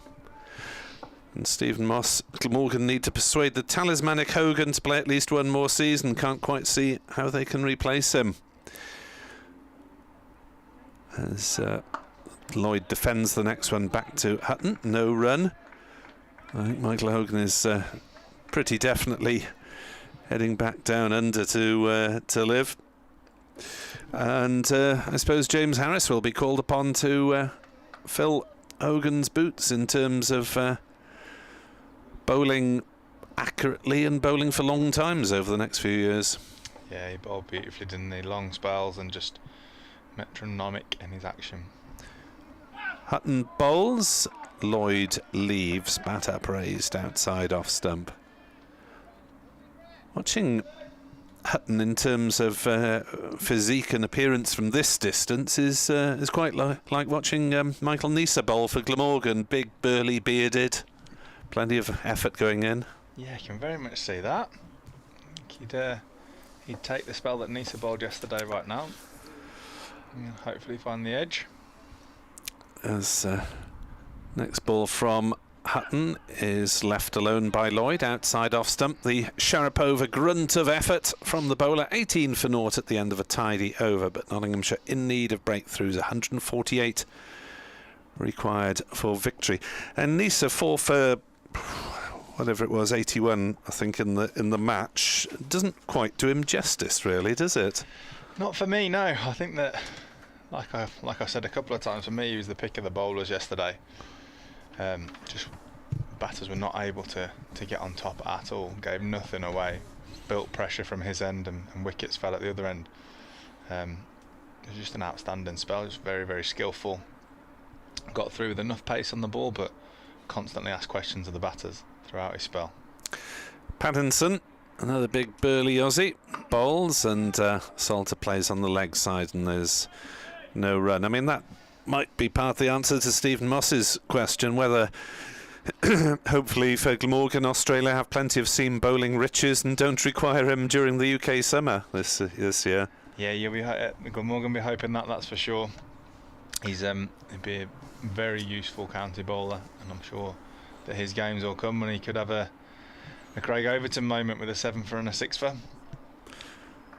But he'll definitely be in the Aussie selectors if they have a look at his spell from yesterday. He'll be in their thoughts. They've got plenty of other riches. They don't need it. He doesn't really want to go to Sri Lanka anyway. The fast bowlers really want to go to the Asian subcontinent that keenly. As Pattinson bowls, and that's driven nicely through the offside by Salt. He'll get 4 runs for that. A nice swing of the bat and scorching away past cover point for 4, 24 for naught.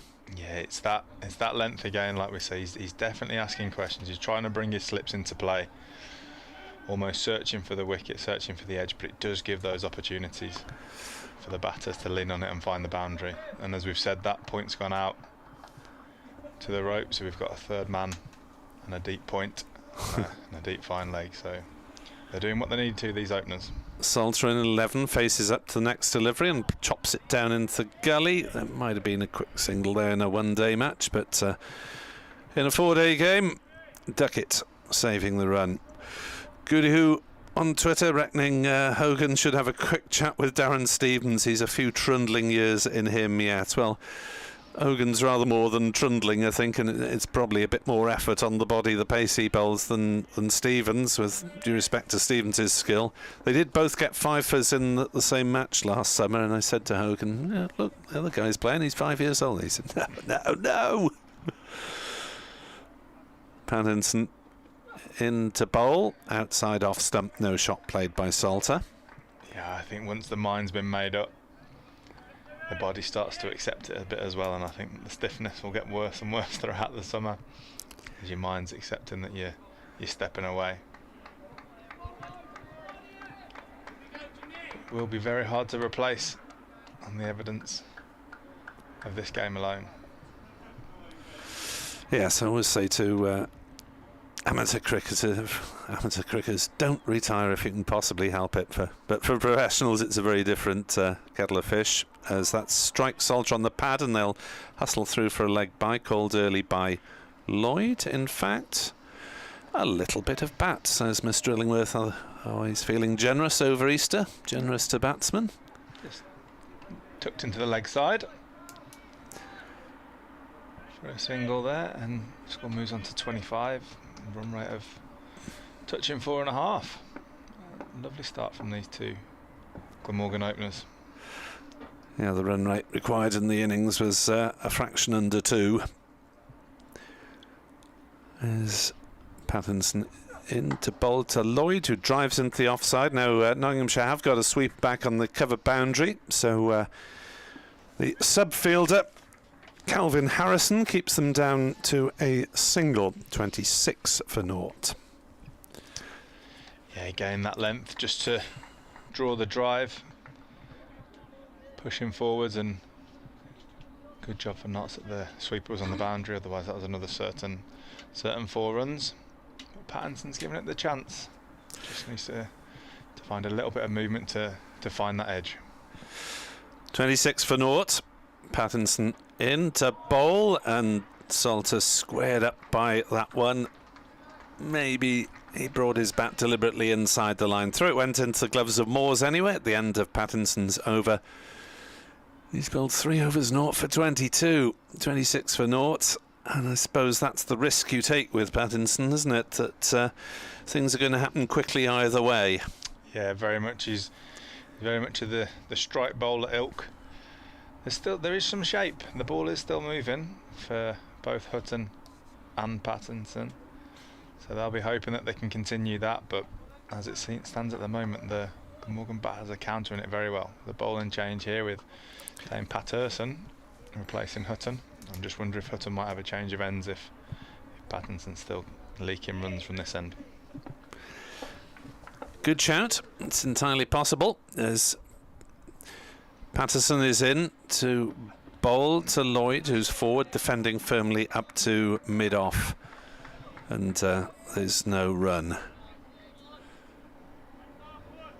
Dave Bracegirdle was suggesting that we may get a result by the tea interval. There's slightly the view that we may well go into the last session, but the rate that Glamorgan have started,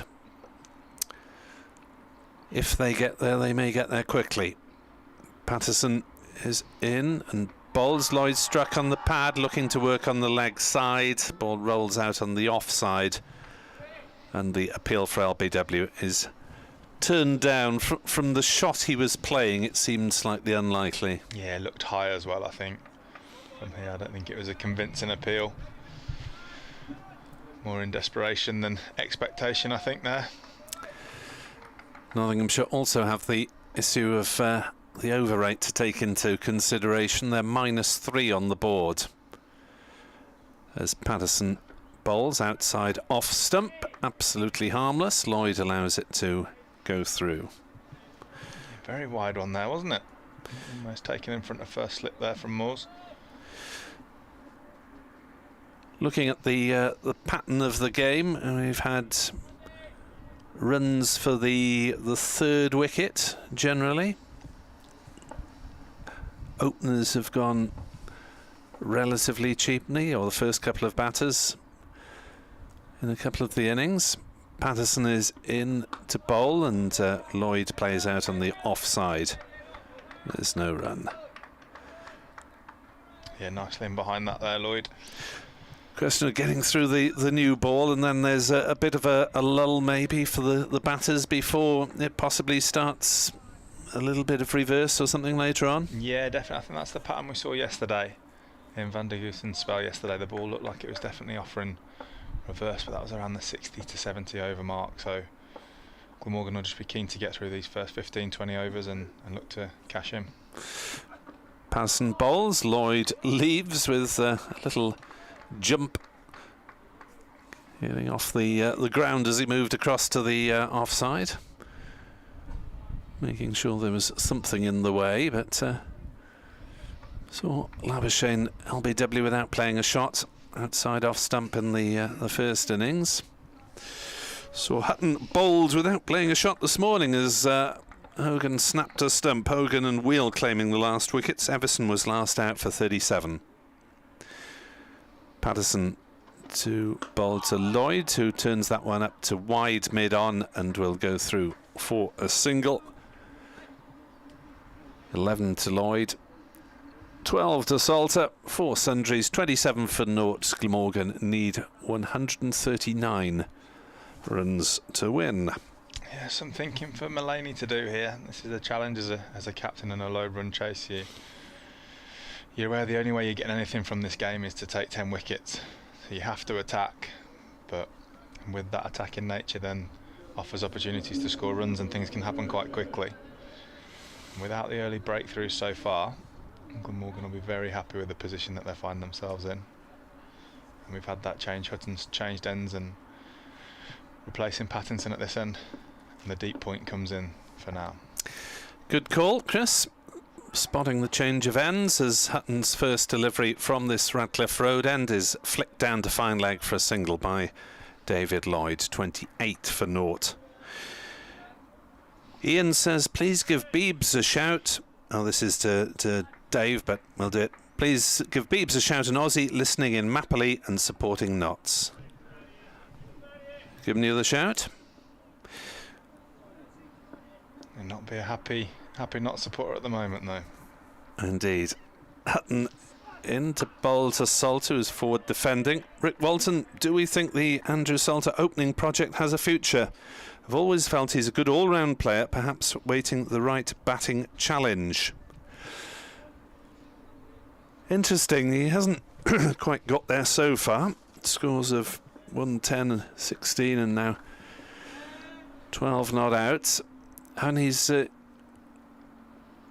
useful batsman in the lower middle order, obviously, as that's a full-length ball, and Salter clips it away down towards backward square. Will just settle for the single as a rather erratic throw comes in from Patterson, but it was on its way quickly and deterred them. 29 for naught, Salter 13. But it is a considerable step up, isn't it, from batting 7 to opening the batting. Obviously very difficult different technical challenges. Yeah, hugely different in terms of the technical challenges you face, but the mentality of how you approach the game as well can change. Hutton bowls and Lloyd pushes forward, and David Lloyd has managed it. I mean, he was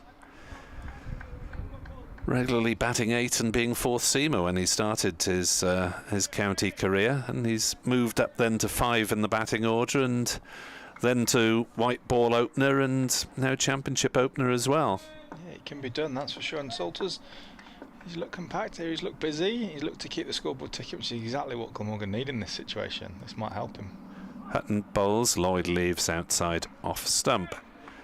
Glamorgan have got Eddie Byram to come back in once he's recovered from his operation, or to potentially come back in, not necessarily that he will come straight back in if Salter's doing a job. It'd be interesting. What's his natural game plan then? They would tend to be an attacking lower order batsman. Salter? Yeah. Yeah, he can strike the ball pretty firmly. As David Lloyd tries to strike that one firmly and succeeds because he's smashed it. The ball goes screaming through the offside and cannons back off the concrete. 4 runs as Lloyd moves up to 16. Glamorgan on to 33 for naught. 133 runs needed to win.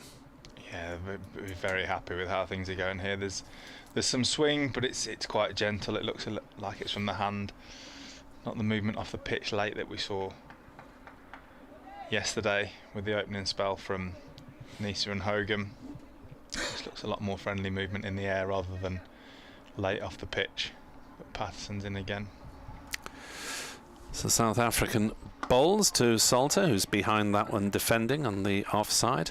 And Salter's always had a reasonable defensive technique. Likes to hit the ball hard, can hit a long ball in the closing overs of white ball if required. But I'm sure he'll welcome this opportunity because he hasn't always been a first choice as a spinner in the 11 in this first block of games in particular in the summer. Yeah, he'll be looking to make a mark today. Patterson into bowl to Salter. He'll get another single at least as he turns one past the square leg umpire. Slater goes scrambling back and keeps them to the single. 14 to Salter, 34 for naught. If he can help make a big dent in the score, it'll give him some confidence in the role moving forwards, and ultimately if he's there at the end, it'll certainly help that confidence build. First class best, I think off the top of my head, of 90. Yeah, they put Chester Street last season. Patterson bowls, Lloyd drives to mid on, no run. 34 for naught. I think Salter is probably fairly generous if the jug buying tradition still exists in professional dressing rooms at the end of a game, maybe, and that his first class best went up by 2 runs about 5 times from sort of 80 to 82 to 84. That's not, you want to start big, don't you? You want to get a big one in early. Patterson bowls to Lloyd, who's hit on the thigh. No appeal as the ball bounces down towards gully. No run. That looked a little bit more threatening. That looked like some movement happened a bit later there off the pitch, maybe just jagged back in towards the pads there of Lloyd. That's what Notts will be searching for. The wickets looked how I expected it to play yesterday. Today, to be honest, it looks like it's playing pretty well, and certainly in the batter's favour. Here comes Patterson to bowl to Lloyd, who defends it back to the bowler. Robert Logan is listening in Plymouth. Could this be start of something for Glamorgan, hoping build on it? Nice weather, same down there where he is. Thank you, Robert. And Rhys Jenkins is listening from a delightful pub in Bratislava Old Town with a large beer. Come on, Glamorgan. Sounds like the day for it, doesn't it, that? Very good afternoon to you, Rhys. In Bratislava at the moment. As next ball from Patterson to Lloyd, again hits him on the pad. There's a loud appeal for LBW. There's also a shy at the wicket in case Lloyd was wandering from the sub Harrison. And in the end, it's just another dot ball in the book. 34 for naught. Glamorgan need 132 with all their wickets standing. Yeah, Patterson's got the ball just jagging in a little bit off the surface here, but again, it just looked a fraction high. I think it was certainly above the knee roll, if not even miss pad. But it's offering a little bit for Patterson there, so a little bit of encouragement for the bowlers. As Hutton starts a new over from the Ratcliffe Road end, and that's defended by Salter. Out on the offside, no run. If you want to communicate with us via Twitter, Brace Cricket for Dave, CS Guesty for Chris, whose Twitter account has sprung back into life after a mere 3 years hiatus. Nick Webb 2017 for myself. Welcome along, wherever and however you're listening and or watching. As Hutton is in and Salter turns it on the leg side. Lloyd calls him hustling through for a single. Good call. It's just trickling slowly towards the square leg fielder. 35 without loss. Salter 14, Lloyd 16. 1-3-1 for victory for Glamorgan. As Hutton with 2 slips, 4 saving the single. Into bowl, guided away by Lloyd, down to third man. Another single taken, 36 without loss. Welcome back to Dave. Thank you. I was just reminiscing there about Bratislava Old Town. That's one of Europe's real gems. Yeah. Absolute fabulous city that is. Not one I've visited, I must admit. As Hutton bowls, and that's down leg side, and Salter's able just to turn it down to fine leg for a comfortable single. 37 for naught. Well, it's only a Lance Klusen a big hit away from Austria, and of course Vienna. It's not that far away, so you can sort of have a bit of a twin city break there. Fly into Bratislava, and then get the train across to Vienna, which we did a few years ago. But lovely old city, Bratislava. Hutton bowls, outside off stump allowed to go through by Lloyd. I did have a month in Vienna as a student, but to give my age away, Bratislava was still behind the Iron Curtain at that point, so it wasn't as easy to travel as it is these days.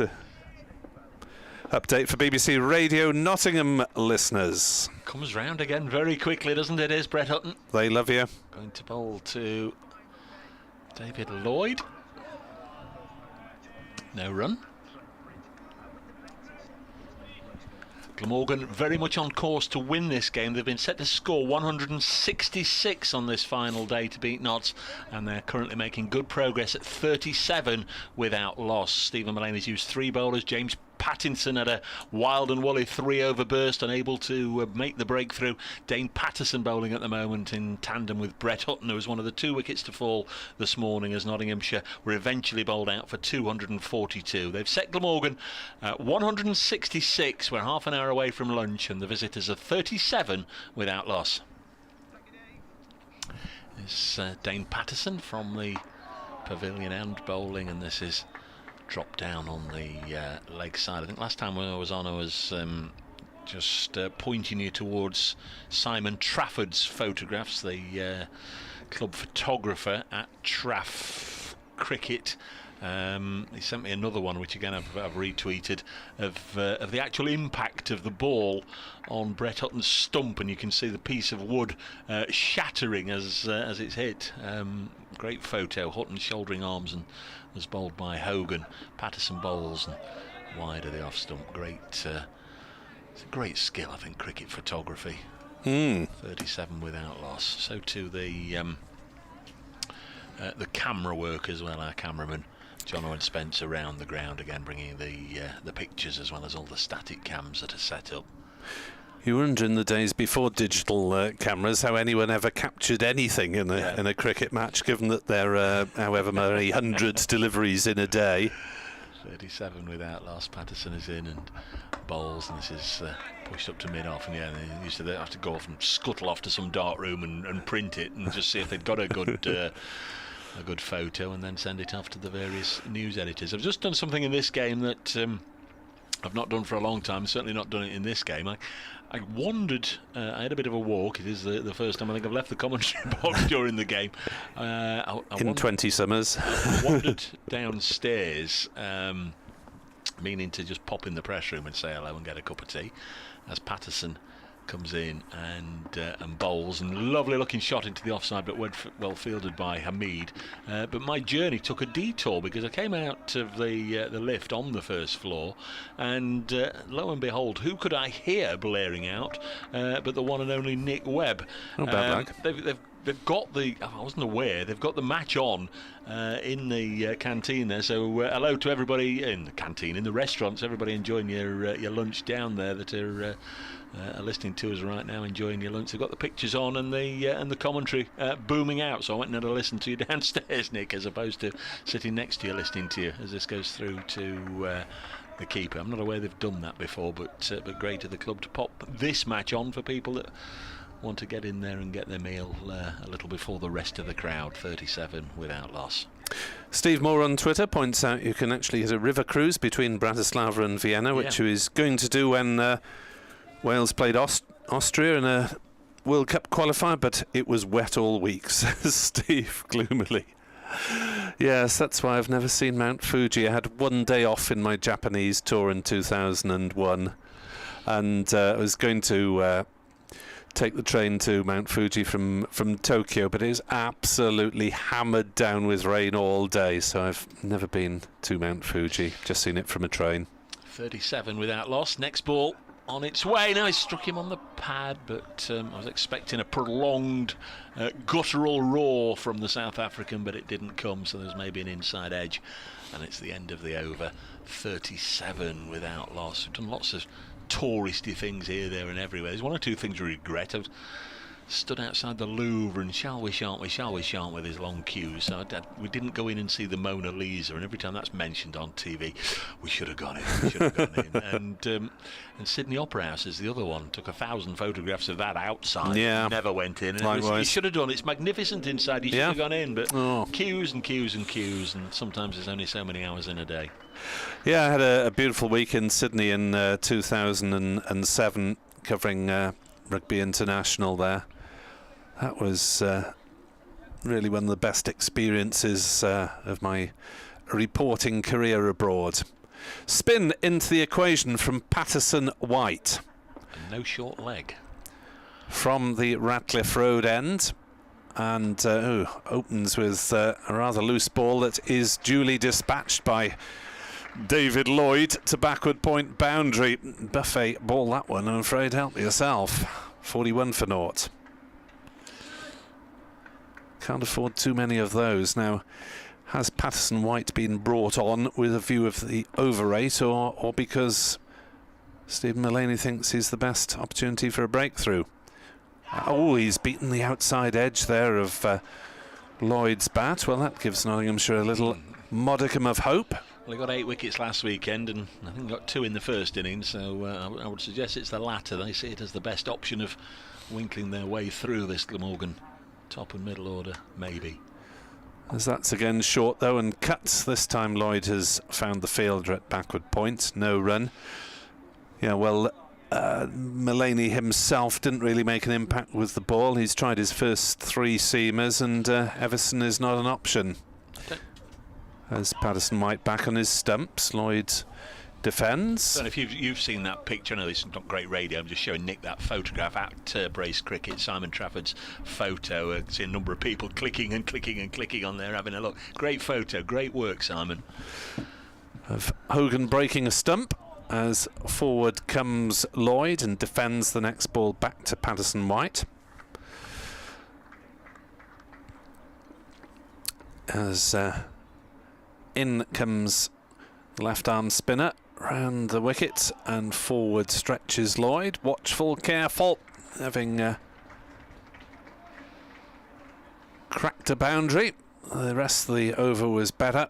41 for naught. Glamorgan, 125 runs are required for victory. We've talked a few times during the course of this game saying, you know, it's fairly decent one for the batsmen once they're in. I just wonder what sort of wicket it is at Derby, where Derbyshire made 505 for 8 declared. Sussex were then bundled out cheaply, but second time round 333 for 2. Tom Haynes 191 not out, and on debut Cheteshwar Pujara 85 not out. So tough work for the bowlers there. Here's Patterson bowling to Salter, who pushes this into the offside, and there's no run. Lunch at 1 o'clock here, so 20 minutes or something of that ilk from the luncheon interval. And both sides will reassess. One of the things that Nottinghamshire want to reassess is, as the umpire's given him a little bit of grace, have they got that over 8 down from -3 to -2? I wouldn't have thought they've wiped it out at all in this session with the new ball and the time taken to set the field, as next one is played by Salter up to Mullaney at mid-on, and he throws it to ball polisher Patterson wide at mid-off. 41 without loss. Leicestershire's openers have made a fine start at Chesterley Street. Set to score 395, 60 without loss, so steady progress this morning. Unlikely, I would say, from afar to chase down 395 on the last day, but a positive start to at least getting a draw, as Salter gets another run here, helping it away on the leg side. Salter playing it away, and Slater doing the fielding. We've not really had too many moments of close interaction between Salter and Slater, so that's not, thankfully, yeah, that's not confounded us. Yes, very pleased about that. And Salt will be a different match as well. Perhaps as well that Nottinghamshire and Yorkshire are in different divisions, because of course with Stephen Patterson there as well, that would only add to the Pato confusion. Next ball through, thought he'd nicked it, didn't, into the gloves of Moores. Good delivery, Dane Patterson. Yes, Pato to the power of 4 would be mind-blowing. He's gone down and done a little bit of gardening there. Just wonder if perhaps there is the merest suggestion that might just be a slight divot or two. Certainly a good delivery. Just the one slip now, Ben Duckett. Over 200 runs in this game for Ben Duckett. There's Patterson. Bowls Lloyd on the front foot. Helps it out as far as a Seba Mead, who, well, he'll want to forget this game. Only two, a duck in the second innings. The first innings was going along nicely into the 30s, and then he was run out at the non-striker's end as a drive ricocheted off the bowler James Wheel onto the stumps. And then spent, as Nick described earlier, a good chunk of time last night and this morning as the runner. Dane Patterson in and bowls, and this one's pushed out as far as Hamid, who I guess is the likeliest candidate once he's been dismissed to be a runner for Nottinghamshire, because he's effervescent, he's quick between the wickets, he's a bubbly sort of character, and I would imagine he would be the first to stick his hand up. I'll do it. 42 without loss, Glamorgan requiring 1, 2, 4 more. So it looks as though one way or t'other we may well have a conclusion of this game by round about the tea interval, as Patterson White is in and Salter is LBW pushing forward. There's a big shout, and you expected the hand to go up there as he just played round a straight one's probably hit on the boot, I suspect. Yep. As we get the replay, and yes, hit that low down. The umpire's got one fewer thing to worry about. And Salter goes for 16. Rapidly becoming a regular and favourite dismissal. LBW, LPW, Liam Patterson White. And Andrew Salter dismissed for 16 for the second time in the match. So Nottinghamshire do have the breakthrough that they desperately wanted before lunch, and their lunch will taste a whole lot sweeter if they can get rid of this next man as well, Marnus Labuschagne, who was out for just 3 in the first innings and has been something of a slow starter in British conditions in the past couple of seasons before he got into full run-making mode. Set him up nicely. Wondered if he can have a nice little 50 knot out here and guide Glamorgan to victory. But conversely, think about what it would do for the opposition ranks if he comes and goes quickly. No, then I'll be saying exactly the same when Sam Northeast comes to the crease, because I do think he is a magnificent player. But if they were both to go before lunch, then we might just have a bit of a reappraisal. But Notts have got a lot of work to do, and they need to build on this wicket. But Liam Patterson-White, as he has done over the last couple of years, has quickly got amongst the wickets. In just his second over here, just his 7th ball, he's managed to dismiss Andrew Salter for 16. So I guess his long-term viability as an opener will again come into question in some quarters. Yeah, he's just got a start and not got going again. Here's Patterson-White in to bowl. Labuschagne drives up to mid-on. No run. Clark doing the fielding there. Be interesting to see what Stephen Mullaney does, whether he leaves these two bowling at him or he brings back either Hutton or Pattinson. Patterson-White to Labuschagne, who drives into the offside and will be off the mark with a single. There is a sweeper on the cover point boundary. It is just a single. 43 for 1. I thought we might see a drop and run from Labuschagne to get off the mark. He's partial to that as well. It was a feature of Kevin Peterson, wasn't it? He always wanted to get underway first ball. Patterson-White bowls and Lloyd back on his stumps, watching it carefully, given maximum vocal encouragement from behind the wicket by keeper Tom Moores.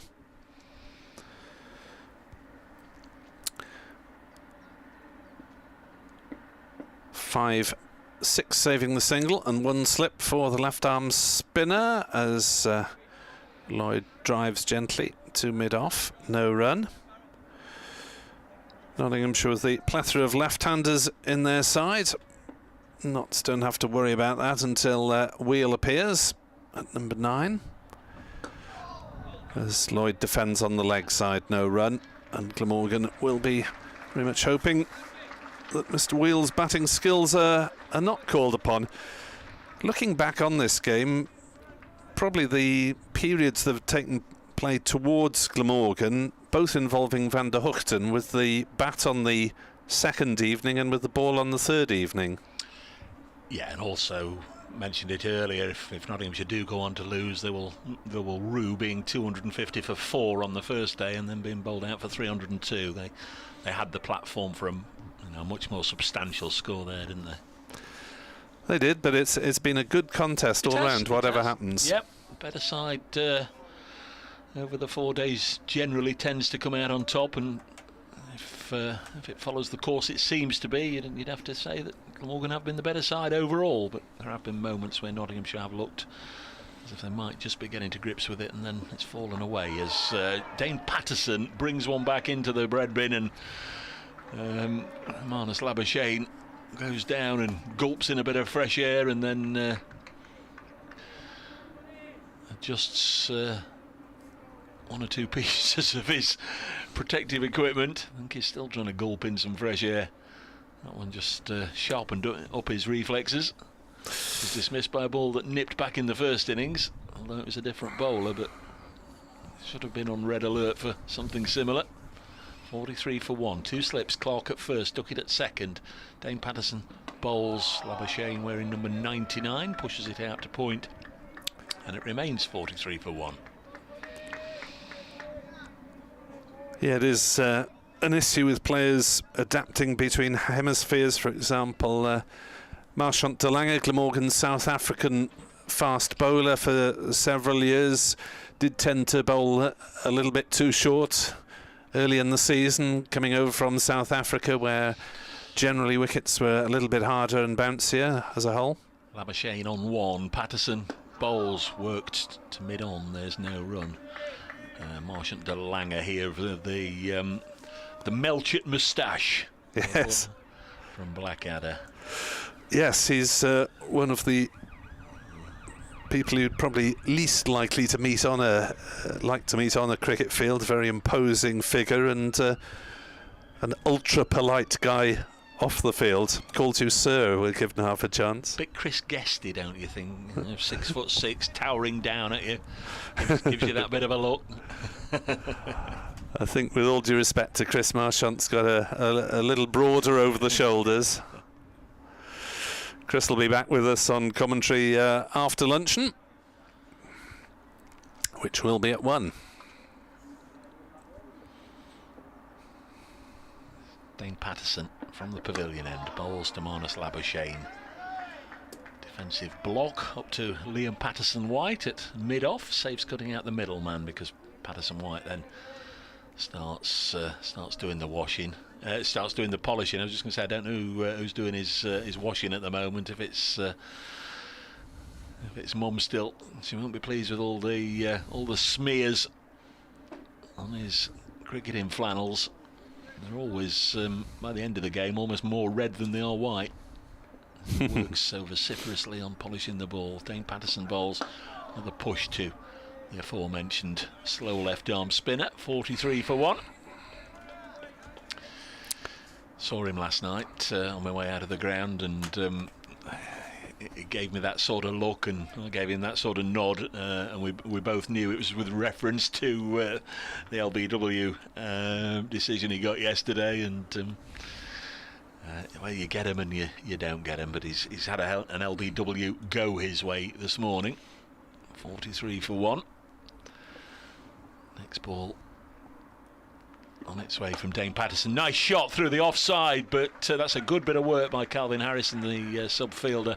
He saved 3 runs there. That was screaming away towards the boundary, and Harrison's thrown himself away, and he's going to get a little pat of congratulations from Brett Hutton as he runs past him at the end of the over. 44 for 1. The single does, though, mean that Labuschagne will keep strike. Very good morning to Alan Evans.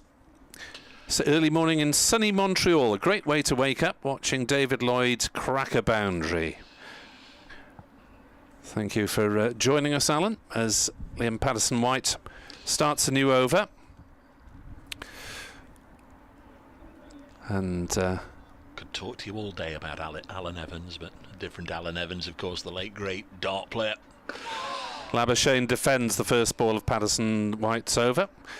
Good morning to Fran Perlo, who tells us about his Eastern European travels. He was due to go to Vienna and Bratislava, but Austria was in lockdown. As Labuschagne runs that one away, just past a diving short third man, and will come back for a second as Hutton only got half a paw on it. 2 runs to Labuschagne. I couldn't tell you the difference between all the different James Bond films. I mean, as and when I watch them, yeah, enjoy them. But one of them was actually set in Vienna, and like most capital cities, it's got one of those big wheels, and I think there's a bit of a fight on the Vienna big wheel. Yes, been on that. Somebody can tell us which Bond film it was.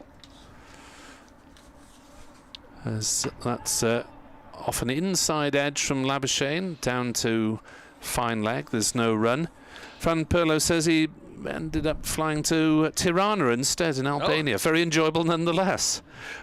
Is it still black and white there? They used to say, didn't they, it was the most black and white city in the world, but that was, as you say, pre the wall.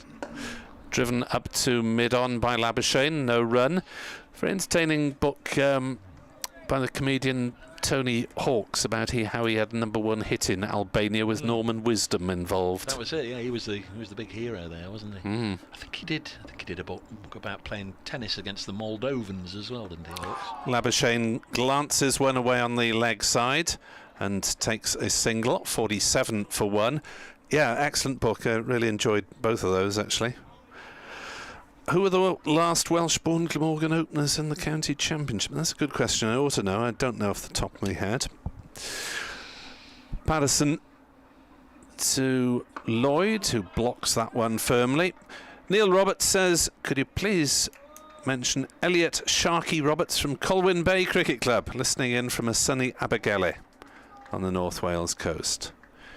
And the over, 47 for 1. Oliver Collins Hughes says, Hogan's so good, hope he carries on. Don't think he's going to. Will be hard to find someone else like him.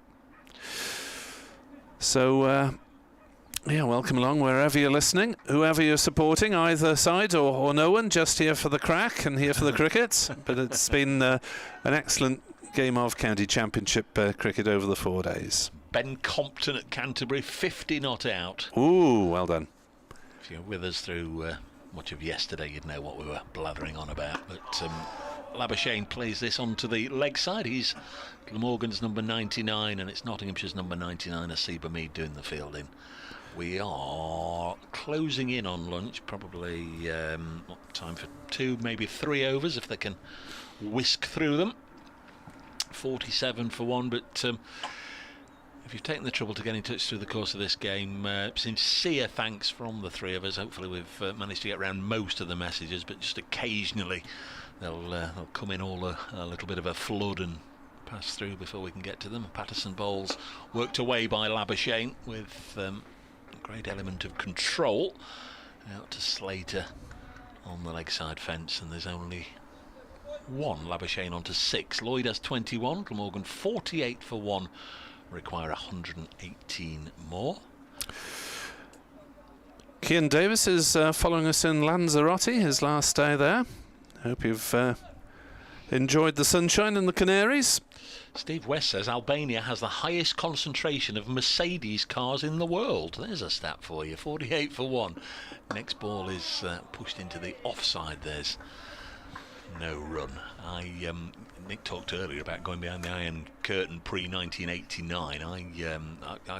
I went to East Berlin in that period, and the old Trabant cars, the cardboard cars, were evident everywhere. Funny enough, I went to East Berlin a week before the wall came down. They obviously saw me and thought, well, if that's an example of Western decadence, we'll have a bit of that. Absolutely. Forget the comrades. Yeah, old Trabant. There's Patterson. Bowls about, so which Labuschagne goes on one knee to avoid. There's an East Berlin museum now in Berlin, and you can have your picture taken behind the wheel of a Trabant. I discovered a couple of years ago. Yes, I, being a young and foolish student, I too had a day in East Berlin and made the very schoolboy error of trying to take a picture of the border guards. They didn't like it. They didn't like it at all.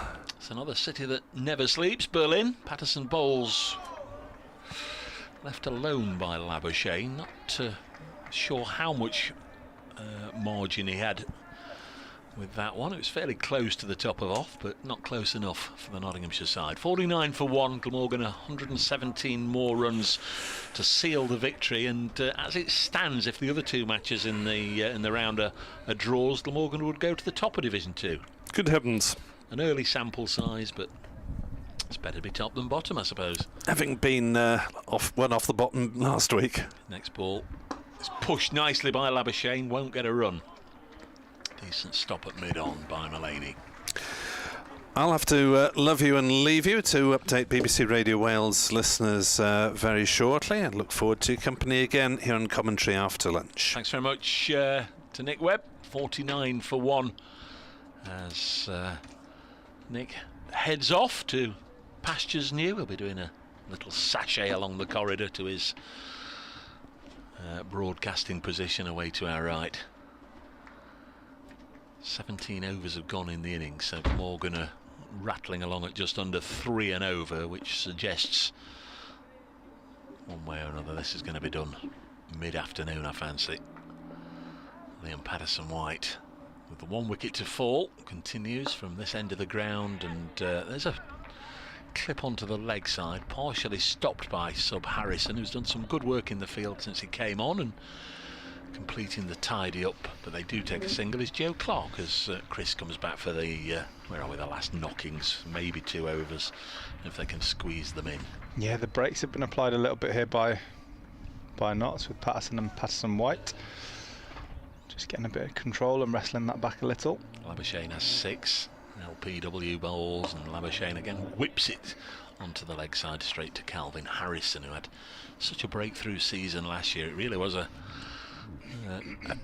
dramatic few months for Calvin Harrison as Liam Patterson-White round the wicket bowls, and this is hit to mid-off, and it all started with a pre-season friendly here. He came with Oxford University, scored a ton against Notts in pre-season. They liked what they saw, invited him for trials, did well in 1 or 2 second 11 games, and this one's push and run to mid-off, shy at the stumps at the far end from James Pattinson, doesn't hit, and Glamorgan get through for their 51st run, and Labuschagne on to 7. He did well. He was Nottinghamshire's leading wicket taker, Calvin Harrison, the leg spinner, in the blast, and as a result he got selected in the 100. It was quite remarkable, really, to go from university cricket at the start of the season to playing on primetime TV. A little bit of bounce there as Lloyd tries to cut it outside the off stump and goes through into the gloves of Moores. Yeah, they're the stories you love to hear, aren't they? The university cricket programmes have certainly put some players through into first-class cricket and even England cricket in the last few years. Next ball defended. Fran Perlo says, yeah, there's no black and white in Tirana now, worth a visit. Some interesting museums, great food and drink. How about getting you chaps a travel segment somewhere? Sorry, we do tend to drift off down various cul-de-sacs during the course of a day. End of the 18th over of the innings. I suppose there's going to be time for one more, and I forgot we actually got you by the end of the day yesterday, Chris, doing a bit of commentary. Did so indeed. If you want to take the last one of the session. Why not? I've got a little Bratislava story to share as well. We'd love to hear I might it. do. We'd love to hear it. We'll get through Patterson's first ball first, and he's making his way in. Comes through, delivers again, that little bit of in shape, and Labuschagne nicely behind it, just defending to mid wicket. So yeah, as a Wolves fan, when we finished in the positions to qualify for Europe a few years back, we drew Slovan Bratislava, and I was eagerly onto Ryanair website or whatever it was at the time and buying some flight tickets, only to find out the next morning that the game was behind closed doors, so the flights were pointless and worthless. And Patterson in again, and forward defence again from Labuschagne, just out to cover. I mentioned the wheel in Bratislava. Steve Moore's come back. I went on it. It's the Prater Park Ferris wheel in Vienna. I think the Welsh band Tim Dalton, the Welsh Bond, James Bond, I beg your pardon, Tim Dalton gets a kiss in one of the films there, but it's more famous for a scene in Orson Welles' film, if I can get my teeth in, The Third Man. Thanks very much for that. But yeah, I'm sure it was in Bond. The Prater Park wheel. There you have it. Patterson in again. Short ball, top edge from Labuschagne, just falls short of the deep square. 2 bounces. Not in control of that shot there, Labuschagne.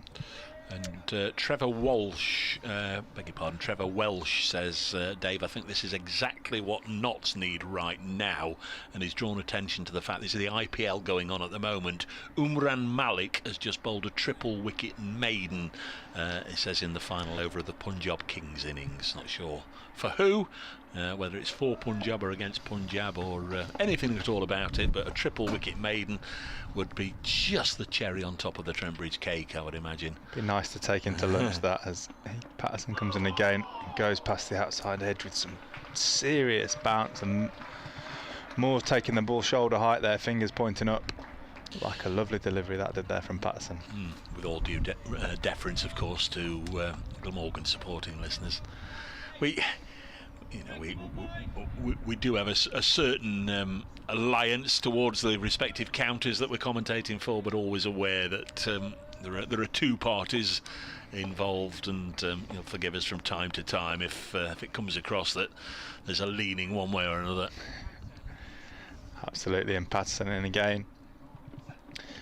And for the third time this game, batsman plays a leave and takes off stump out the ground, just jags back in.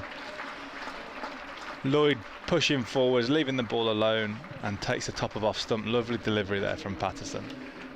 That is what he's got a reputation for, and he's done it yet again. And it is going to be lunch at Trent Bridge, 52 for 2, with Dane Patterson delivering the final moment of the session.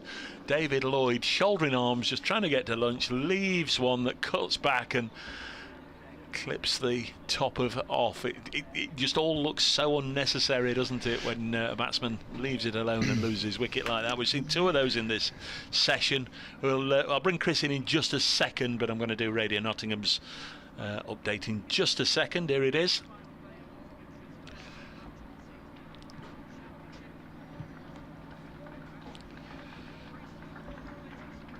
Well, Glamorgan, we think, still on course to win this game, but the last act of this morning's session has just been a really interesting blow delivered by Nottinghamshire's South African bowler Dane Patterson. The last ball before lunch here, he's got one to come back, and the Glamorgan skipper David Lloyd, shouldering arms, has misjudged it, and it's clattered into off stump. That's the second wicket to go down. Glamorgan, remember, have been set to score 166 to win this game. They've lost 2 wickets in the morning period. They're 52 for 2, requiring 114 more.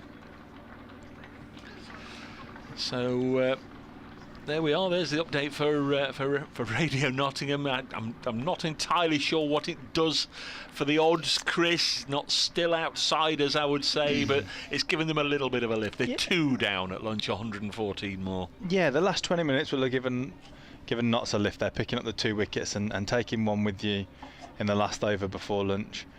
And the captain, who scored runs first, then is Lloyd there.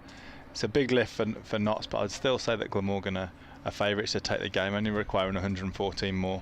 The wicket's not playing up. That ball just jagged back in there from Patterson, which has been the shape he's been getting all morning. So just a bit of misjudgment there from Lloyd. Thanks very much again for your company and your commentary. Chris Guest with us, the head coach of the Lightning women's cricket team. Very much enjoyed Chris's offerings over the 2 days he's been with us. Also Nick Webb from BBC Wales, he'll be back after lunch. Hope you're enjoying the coverage, and I hope you enjoy your Easter Sunday lunch. The 3 of us will be back in 40 minutes time. Hope you'll join us then at lunch. Glamorgan chasing 166, 52 for 2.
Well, hello everybody, welcome back to Trent Bridge for the second session on the final day. I was just about to say the last act may well be, we don't know.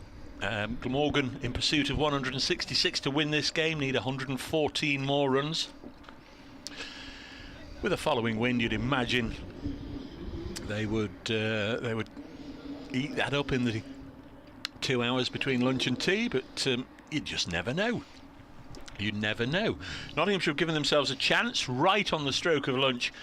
They lost their skipper David Lloyd, so 52 for 2. Salter had been dismissed by Liam Patterson-White for 16, and then Lloyd out for 23. Does mean that Nottinghamshire perhaps given themselves a glimmer of a chance, but if that glimmer is to develop into anything more substantial, I think the next partnership is going to be one that needs to be broken. Sam Northeast and Marnus Labuschagne will be at the crease for Glamorgan as we start this session. I'm Dave Bracegirdle from BBC Radio Nottingham, welcoming you back to Trent Bridge. Nick Webb from BBC Wales will be with us throughout most of the afternoon, and Chris Guest, head coach of Loughborough women's team, is also here, giving us some real insight into the game, and not only that, he's giving Nottinghamshire a wicket, because you were doing the final over of the morning session, Chris, and you got a wicket. Dane Patterson, indeed, my first one.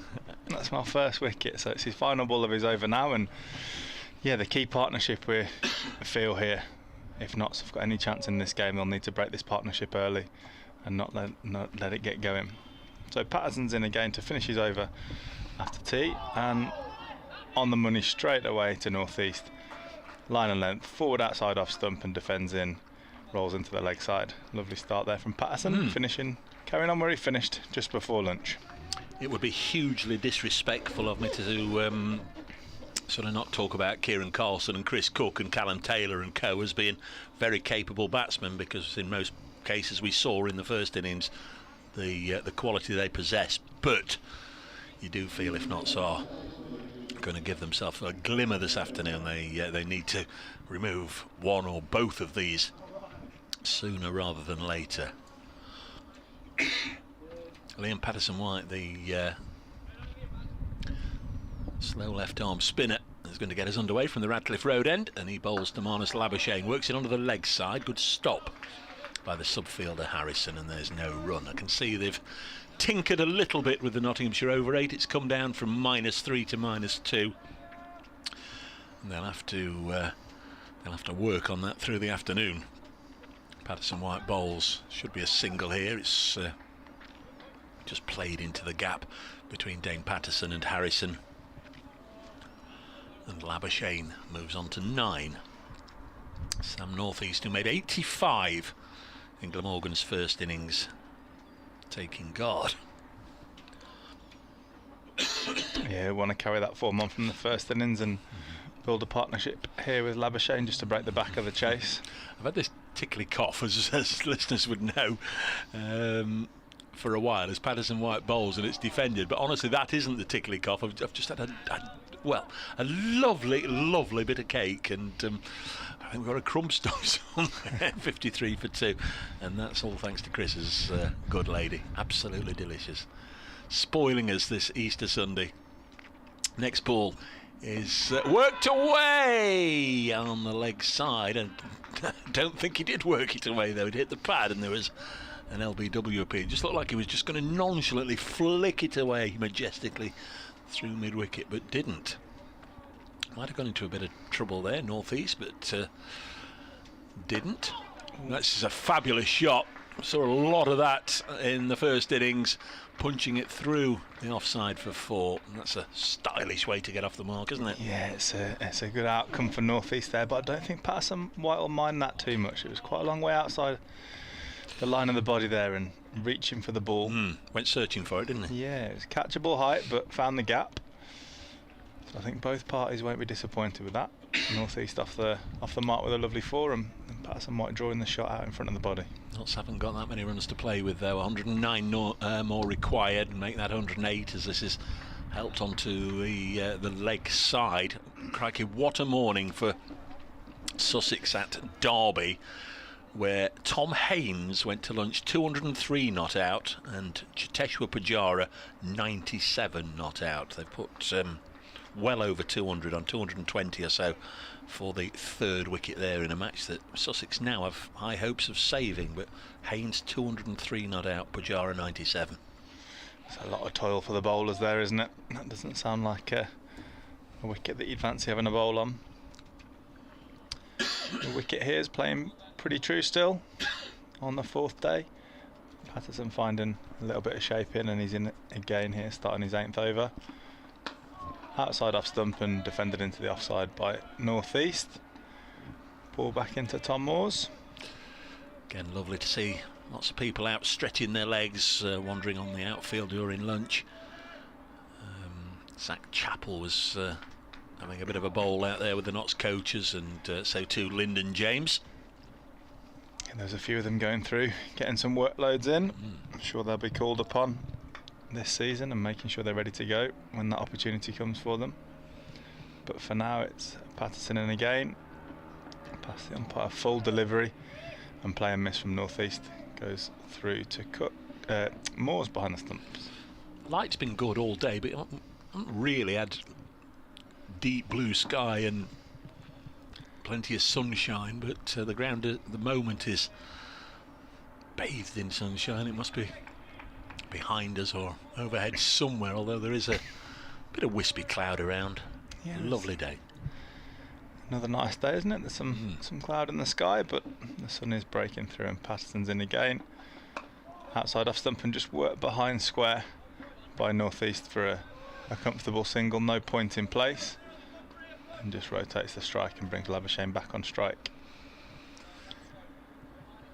Imagine from time to time, we've seen it in the past, Stephen Mullaney discussing with the umpires, and you might get one of them on their walkie-talkie to the scorer saying, can you change that over 8 from -2 to -1 or whatever it might be in a particular circumstance. I think as the session goes on and maybe Glamorgan grow closer to their target, we might see it change.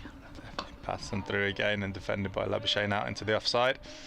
Just looking at the field here, we've got a deep square just in front and a fine leg. We saw that mistimed pull shot from Labuschagne just before lunch. I wonder whether there's going to be a plan to have a little look upstairs again and see if they can draw a full shot and bring one of those two into play. Pretty risky strategy with a short boundary that side, but the reward could be massive if he doesn't quite get it right and it goes to one of those fielders out there. And Patterson's in again past the umpire. Finds the inside edge. Labuschagne forward, finds the inside edge, scampering through and hustling back for a second. Always alert to the options open to him there, Labuschagne, and rushed back and picked up 2. Squirt off the inside edge down to fine leg to Pattinson down there. Pushed hard, didn't he? Wasted very little time in grounding his bat at the non-striker's end and turning and coming back. I very much doubt Marnus Labuschagne will be dismissed not playing a shot as he was in the first innings, and of course before lunch he was the one with the best view at the non-striker's end to see David Lloyd do exactly the same. So I think he'll play at most things that are within reach. And he's playing at that one full on leg stump and worked into Hamid there at short mid wicket for no run. Now that could have been a crowd catch. That could have fooled an idiot, and I'm glad I wasn't on commentary. There barely seemed time for it to bounce actually before it got to Hamid. He took it above his head, didn't he? He did indeed. Straight into the floor, I think. Nicely on top of it from Labuschagne, and no run. I'm so pleased you were in control of that one. Thought he'd got him for a split second. I wonder why he jumped up. Ben Duckett again mentioned a time or two how he's always looking for ways. He's just gone across and he's just pointed out something, mentioned something to Liam Patterson-White. Good leadership material, I think, Ben Duckett. There's Liam Patterson-White round the wicket, bowls, and at full stretch Dane Patterson prevents a run at, well, he's on the 45, isn't he there? He's there to save the one and did just that. That's what you want from your experienced players, is sharing their knowledge with the younger players. Liam Patterson-White, 1 for 16. Bowls again. Just seemed giving it a little bit of a flick as it left the fingers. Defensive push from North East.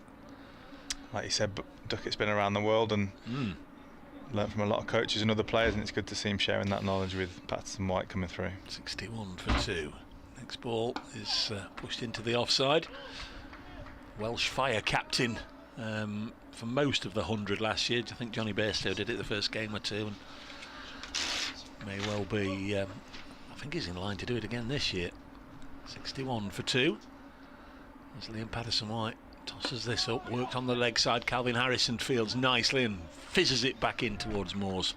And there's no run. He switched on in there, isn't he, Harrison? Live wire in mid-wicket, key position as well. Century on debut for Cheteshwar Pujara. He didn't get many in the first innings, the Indian Test star, but his first match for Sussex, he's got 100 in the second innings.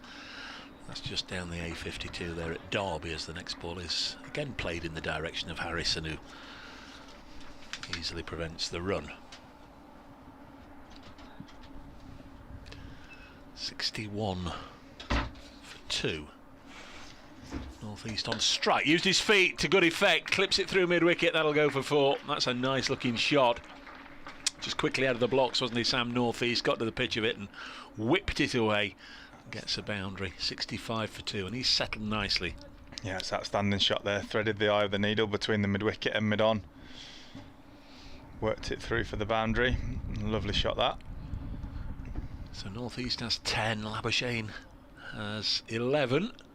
The wickets that went down when the score was 42 for 1, that was Salter out in the 14th over, and 52 for 2 when Lloyd was out for 23 in the 19th. Just looking at Dane Patterson's figures there, he's not giving a deal away, has he? He's not, he's bowled it very nice, he's kept that control, hasn't he? And he's in again, looking to continue that. Just straight onto leg stump and worked away easily there by Labuschagne for 1. Should point out it was 8 overs 1 for 10 before that ball. Just heard one of the Notts fielders calling in 100 for 6. Different game at 100 for 6, isn't it there, lads? Crikey. They're not wrong, but they've got a bit of work to do to get to that stage. Yeah. But those little targets as a fielding unit was what keep you engaged in the game, with a small run chase and make you feel like you've got the opportunity and you've got the chance still to get something from it. And Patterson in again. Outside off stump and defended back down the ground by North East for no run. Yeah, you'll have little targets that you're trying to work towards as a group. Keep breaking it down. Make the game feel easier if you break things down than look at it as a whole. Might attract 1 or 2 more visitors to the club's live stream if it does become 100 for 6. Word quickly goes around, doesn't it? That there's a right old nipper underway at Trent Bridge. And Patterson in again. Like that one just jagged in a little bit, but North East covered it. Defended out to Hamid at mid-wicket. He's holding a very nice length here. Patterson just a little bit shorter than what Pattinson was bowling earlier on. Maintaining control and causing problems for the Glamorgan batters here. And you know, all power to his elbow, as they say. You know, through the winter he had a bit of an injury, and he only played 2 first-class matches and 2 one-day matches back in South Africa. He's obviously not been here in time to do a full pre-season, but he's bowled nicely in this, his first game. There he is again, through and drawing defence from North East. Holding that line in and outside off stump. Asking questions every ball at the moment. Wonder if and when Stephen Mullaney will turn to James Pattinson again. It was a little expensive, wasn't it? 3 overs, 21, 22, something of that order he went for. Bowls quickly, but not got a lot of runs to play with. No, they've not, though. If they got them down to 6, I would imagine he would be the ideal man to come on and try and terrorise the lower order. He would, as Patterson comes in again outside off, defended by North East. Labuschagne looking for the single there. Sent back by North East out into Harrison, I think is there at a cover point region. Can well see Liam Patterson White being booked in for a lengthy spell at this end. Yeah, twofold. I think he'll settle in for over 8, although looking at the board now, that's got back to neutral. Oh, it has. So that whisper in the ear that you were talking about from Mulaney has worked a treat. Sorted, yeah. Knots over 8 is 0. As Patterson comes in the game, a bit of width offered this time, and North East just cuts away down towards third man for a single. But yeah, Patterson might not only bringing the over 8 down, but threatening as well. It's a weird old thing, the over 8, it really is. Pattinson was going through a few looseners there. Whether that's a subtle hint from him to the captain that he fancies it, or whether he's been given the nod. Don't know if he bowled it. He didn't bowl at Labuschagne, did he? I don't think he'd have bowled at him in the game. Oh, one ball, I think, after he came to the crease in the first innings. In fact, Labuschagne worked away for 3, got down the other end, and Brett Hutton dismissed him first ball of the next over. Here's Patterson White. A little bit of turn and bounce there. That gripped. That's what you want to see as a left arm spinner. Comfortable delivery for Sam North East, and relieved to see it go through into the gloves of Moores without clipping the edge. It's very quickly become a key member of this Nottinghamshire side, Liam Patterson White. This is pushed back to him. Of course, for a while it looked like his progress into the first team might just be thwarted by Samit Patel going on and on and on, and in a way it's a shame that Samit isn't still playing. This is pushed to backward point, but he's thrown his lot in with white ball cricket, as we know. We'll see him back in Notts Outlaws action when the blast starts. Me personally, I'll see him rather sooner than that, because he is going to be doing your job, Chris. He's going to be our third voice next Thursday up at Chesterley Street. We'll have Samit Patel with myself and Martin Emerson for that one. This is pushed back to Liam Patterson White, so it'll make a change with me able to exercise I guess a little bit of control over Samit, something I've never had in the 15, 16, 18 years or whatever I've known him. This is pushed into the offside, 68 for 2, but a precursor to Thursday game. Samit Patel will be with us from the start of that match. Some good inside knowledge from Samit there, I'm sure. Next ball is blocked back to the bowler, Liam Patterson White, who's done a job. 7 overs, 1 for 21, got the wicket of Andrew Salter. LBW, a fullish ball, and also he's done a job, as we've been saying, of bringing the over 8 down from -3 to 0 as it is now. Yeah, I like how Patterson White's bowling here. Just wonder if at some stage you're thinking about bringing his square leg in. I haven't looked to sweep at the moment, and that last ball offering that much spin and bounce as it did, it could be a risky option. Just cut off the single that they're able to find at the moment, but for now he's bowling it beautifully. Well, I threw a rhetorical question out in the last over. I wonder when Stephen Mulaney will turn back to James Pattinson, and almost immediately we have an answer. Yeah, he's coming back into the attack now, so it wasn't just him. No, he's not bowled in the match yet from the pavilion end, so don't think. So changing his end, changing his look, but of course going up that end means once again he's going to renew rivalries with umpire Chris Watts, and on the evidence of their first innings comings and goings, they're not going to be on each other's Christmas card list. He'll want to make sure his foot's behind the line this ball as he comes in. Finds a bit back of a length from where he was earlier. I was almost willing the umpire there to say, you're running on the pitch, get off. He wasn't. He wasn't. No, I don't think he's a bloke to pick an argument with, is he, old James Pattinson? He looks like a big, strong Australian. But be hoping to get a breakthrough for Nottinghamshire here, with North East on strike at 68 for 2. Pattinson's in. Back of a length again, and worked away nicely by North East out to that third man fielder for a single. Now you're going to get Aussie teammate to Aussie teammate. This is where the battle can really take place. Yeah, he's gone a little bit shorter these two balls than the spell he started with, where he felt like he was a little bit full, just searching. So it'd be interesting to see if he holds this length he's bowling at the moment, or if he gives himself that risky chance to Labuschagne and tries to take that early wicket with the 2 slips waiting behind the stumps there. As he comes in again and past the umpire. Outside off stump and left alone. Comfortably played by Labuschagne, straight through to Moores. Tell you what, there'll be one almighty celebration if he does get him. He's not shy of a celebration, is he? I've seen some videos through the winter of even club cricket or grade cricket in Australia, where he lets the batsman know. You can hear the Notts fielders calling in the pressure that's being built as the run rates come down. It started up around 4.5, it's down to less than 3 now.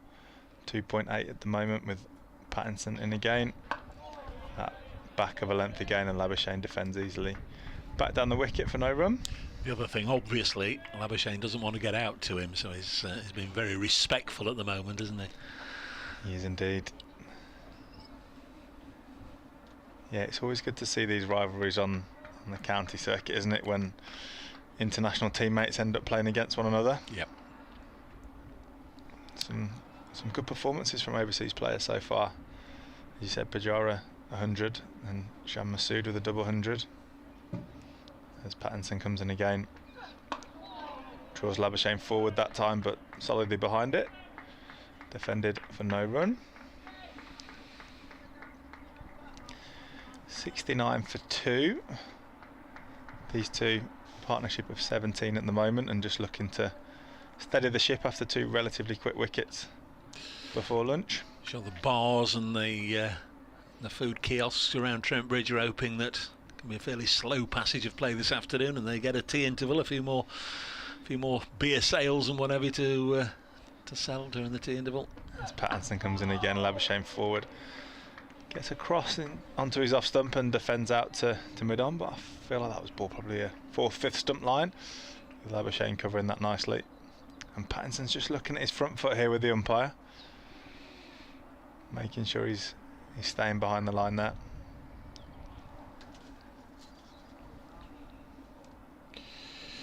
So we move on. I'm just checking just to make sure what the time is. There's been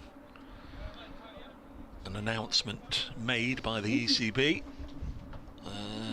today. I'll read it during the course of this Liam Patterson wide over. 1 slip in there. 3 saving 1 on the leg side, 3 saving 1 on the offside, and it's defended. ECB appoint Rob Key as the Managing Director of England Men's Cricket. Rob Key has today been confirmed as the new Managing Director of England Men's Cricket following a rigorous recruitment process. They didn't ask me. The former England international will take up the role immediately, as this is chopped to point and then take a single. Key will also relinquish his current role with Sky Sports. He'll be responsible for the strategy behind the England men's cricket teams and the performance pathways leading into them, etc, etc. Prior to the appointment, Sir Andrew Strauss had undertaken the role on an interim basis following Ashley Giles' departure. This is pushed into the offside, and the media release goes on pointing out Rob Key's illustrious career in the game. And Rob has said it's an absolute honour to take up this role. The chance to have an impact, to make a difference, is an opportunity given to very few. I'll give it everything to try and shape the next great era of English men's cricket. Single taken by Labuschagne here, pushed into the offside, and there's no run. I beg your pardon, they do take a single. Just momentarily distracted by that ECB media release and the blare of BBC Radio Nottingham in my ears. This one's drifted down the leg side. There's going to be a couple of runs here to northeast.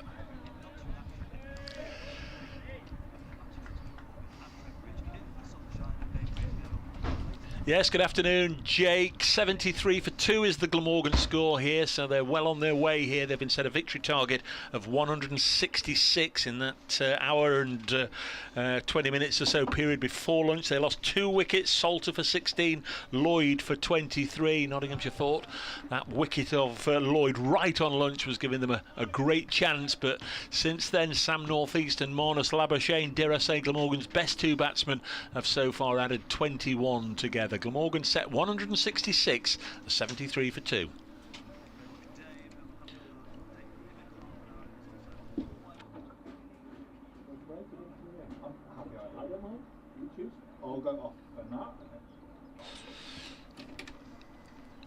It'll be James Pattinson from the pavilion end.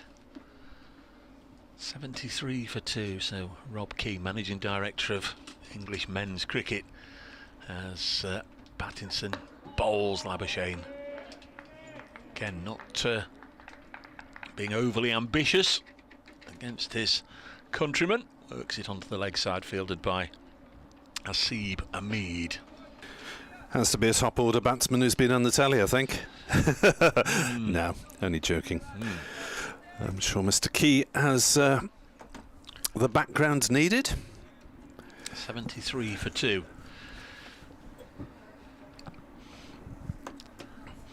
Just so long as the future of the county championship is safeguarded, as this one comes back and goes over the top of middle stump. There's enough bounce and carry in that wicket to make sure it safely went over the top of middle stump through to the keeper.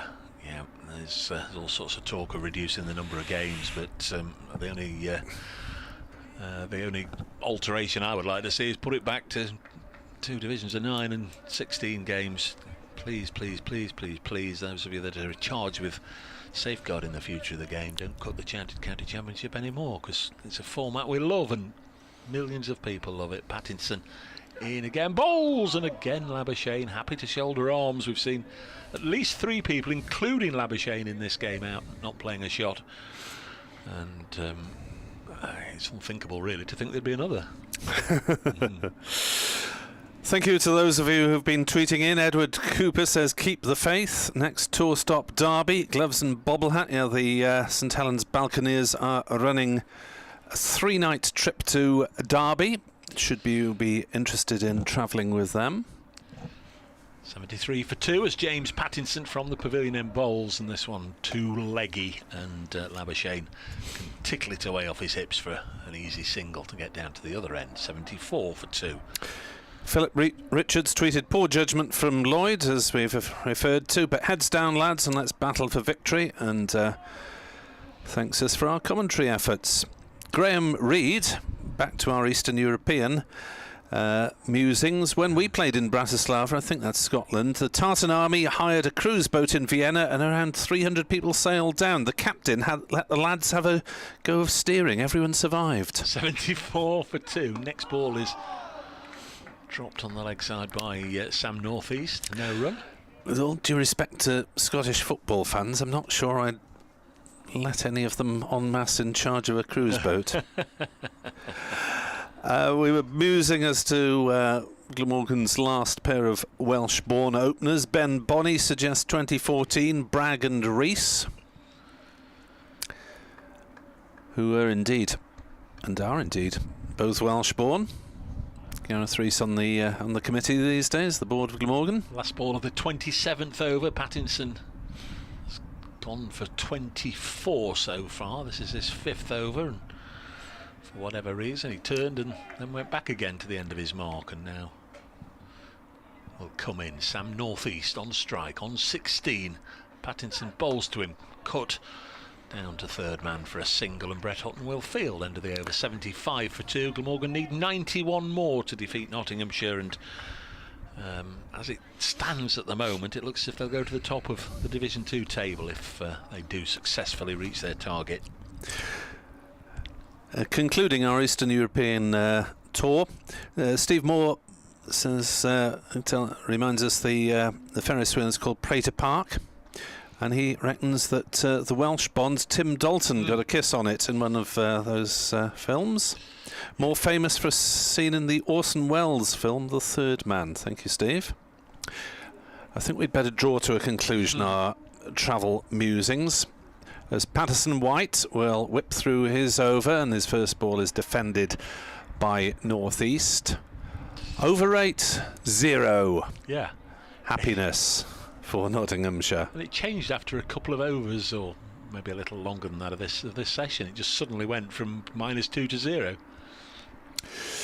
Patterson White is in, bowls full length, driven by North East up towards mid-on. There's a tumbling stop down beneath us by Joey Clark, but can't prevent them taking the single. 76 for 2. Labuschagne is on 14 on strike. North East is on 18. And Labuschagne has one slip as his only catching fielder behind him, as he defends that out on the leg side. No run. There are 6 saving the single, 3 almost in a line on either side of the wicket for Patterson White. And Labuschagne drives into the offside, but straight to cover, no run. There is a deep square leg about 10 metres in from that rather distant boundary. It's 1 or 2 noisy exhausts outside the ground, aren't they? Yeah, get them fixed, lads. It's probably lads. Patterson is in and bowls. That's over-pitched slightly and turned by Labuschagne out towards square leg for a single. It's a sports car which has just roared away from the traffic lights. As the other fielder we haven't mentioned is a cover point. Yes, you've got a sports car. Congratulations. A noisy one. 77 for 2. North East back onto strike. Turned away on the leg side, straight to backward square Labuschagne. Even Labuschagne doesn't fancy a quick single on that occasion, and Glamorgan need 89 runs to win this match here at Trent Bridge.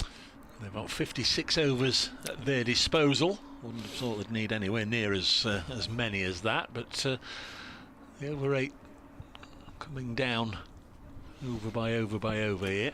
But I'm sure this pair, once they've had a good look at the bowlers at the start of this afternoon play, will forge on. Still going to be James Pattinson. Here he comes from the pavilion end to bowl to Labuschagne on 15. Aussie to Aussie, and Labuschagne pushes it out into the offside. Liam Patterson White, 2 little ducks on his back, does the fielding.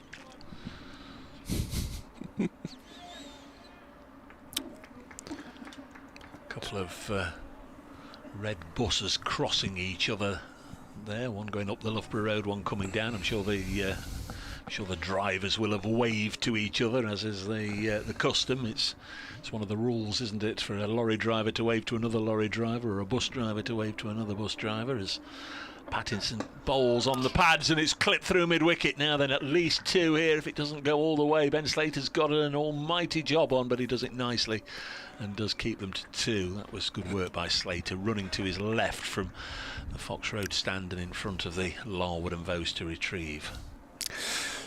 Yeah, thank you very much indeed to everyone who's contributed via Twitter to our entertainment during the course of this match. Always welcome, and will be again when Brace Cricket joins Marty Cricket on Thursday. Just saying, we'll have Samit Patel with us. He's going to be our third voice. My word. James Pattinson in bright sunshine. Bowls again, Labuschagne again, wristily works it away out as far as Slater, who'd reverted back to his prior position at deep forward squares, just in front of the umpire on that leg side. One more, 80 for 2. Glamorgan nearly halfway. 80 they've got, 86 more they require.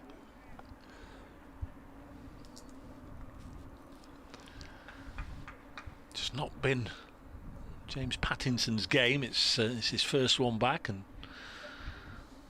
can only get in more and more rhythm as his season progresses. This next one's clipped to Hasiba Mead at mid-wicket, another one who hasn't yet really got going the start of this 2022 summer. Disappointing winter for Asiba Mead, but I'm sure he'll come good with a huge volume of runs this year. Joe Clark leaves first slip and drops out onto the leg side beside Asiba Mead. 2 short catching mid-wickets in there. Hoping North East will clip it in the air. Pattinson bowls. It's played to Hamid, but along the ground. Suggestions of the Chris Cook field, which you see several times posted to the Glamorgan keeper batsman. 2 mid-wickets. And I think in the last game it was 2 mid-wickets and a silly mid-on at one point. 80 for 2. The last wicket went down on the stroke of lunch. 52 for 2 at that stage. Sam North East has 18. He arrived at the crease straight after lunch. Allows this to pass through unhindered on its way into the gloves of Moores. And we're through 29 overs. James Pattinson 6 overs, none for 28. Liam Patterson-White, the spinner, already up to the umpire, and he'll hand over his cap in just a second. Matthew Maynard, the Glamorgan coach, probably trying to exude an air of calm in the dressing room among the batters, waiting to see if they'll be needed. Does generally seem fairly unflappable, Matthew Maynard. I'd imagine he'd be a good solid presence in the dressing room. Patterson-White into Labuschagne, comes down the wicket, lofts him back over his head. That is a boundary. It is a maximum, as Marnus Labuschagne decides to get on with it as he moves to 24 and the total 86 for 2. Yeah, they're past halfway now. Ball shown to the umpire just to check there's no damage, handed back to the bowler. Lovely shot. Patterson-White again to Labuschagne, who comes down the wicket, meets it on the full and clips it to deep mid-wicket for a single. Hamid fields 87 for 2. Real show of intent from Labuschagne, first ball of the over. Yeah, Patterson-White might be, in a way, thankful to see the batsman having a go, as North East steps back and turns one through the offside. In fact, he's timed that very well. It's raced away for 4, and having overpitched slightly, Patterson-White may be put off by the Labuschagne charge, overpitched the next ball slightly and then dropped that one short, and Sam North East cracked it away, and that is 11 in the space of 3 balls. And in a chase this tight, even a little period like that helps to turn things. 91 for 2. Patterson-White bowls, and North East looks to see if Labuschagne is interested in a short single on the leg side, but quite rightly he wasn't. Not the quaintest of phrases, but he absolutely spanked the pants off that one through the offside, didn't he? Couldn't have played it any better. Patterson-White to North East again, who is forward carefully, not wishing to over-egg the pudding as far as Glamorgan are concerned in this over. They've got a couple of boundaries. Don't need to take risks. As much time as they need. Patterson-White, left arm spin, bowls, tosses it up, driven up to deep mid-off. There's a quick single there, says North East.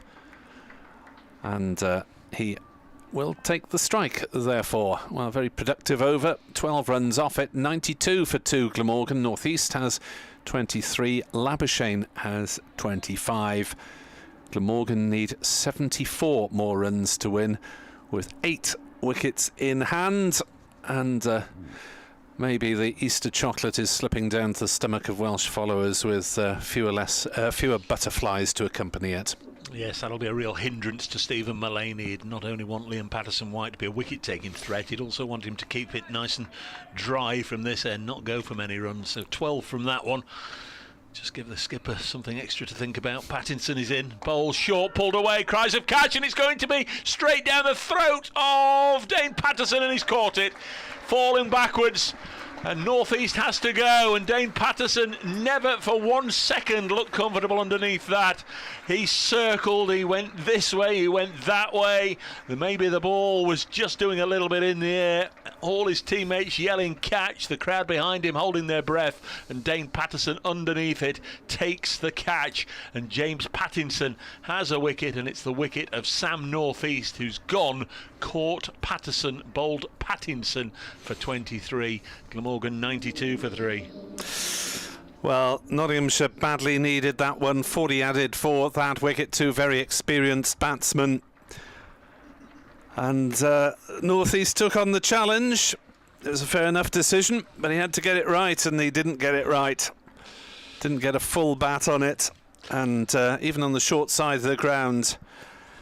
And Patterson just about clung on to the catch on his back. It was as uncomfortable an outfield catch as you're likely to see, but it doesn't matter because it's down in the scorer's log. And Kieran Carlson comes to the wicket, and Glamorgan with only 7 wickets in the shed. Go the Labber, says Smokey Dictor on Twitter. Yeah, Glamorgan could do with Marnus Labuschagne getting them a chunk further towards their target. He's on 25 not out off 51 deliveries. Yes, I'm glad you were watching Dane Patterson as well as I was. Never for one moment did I think he was remotely set to catch that.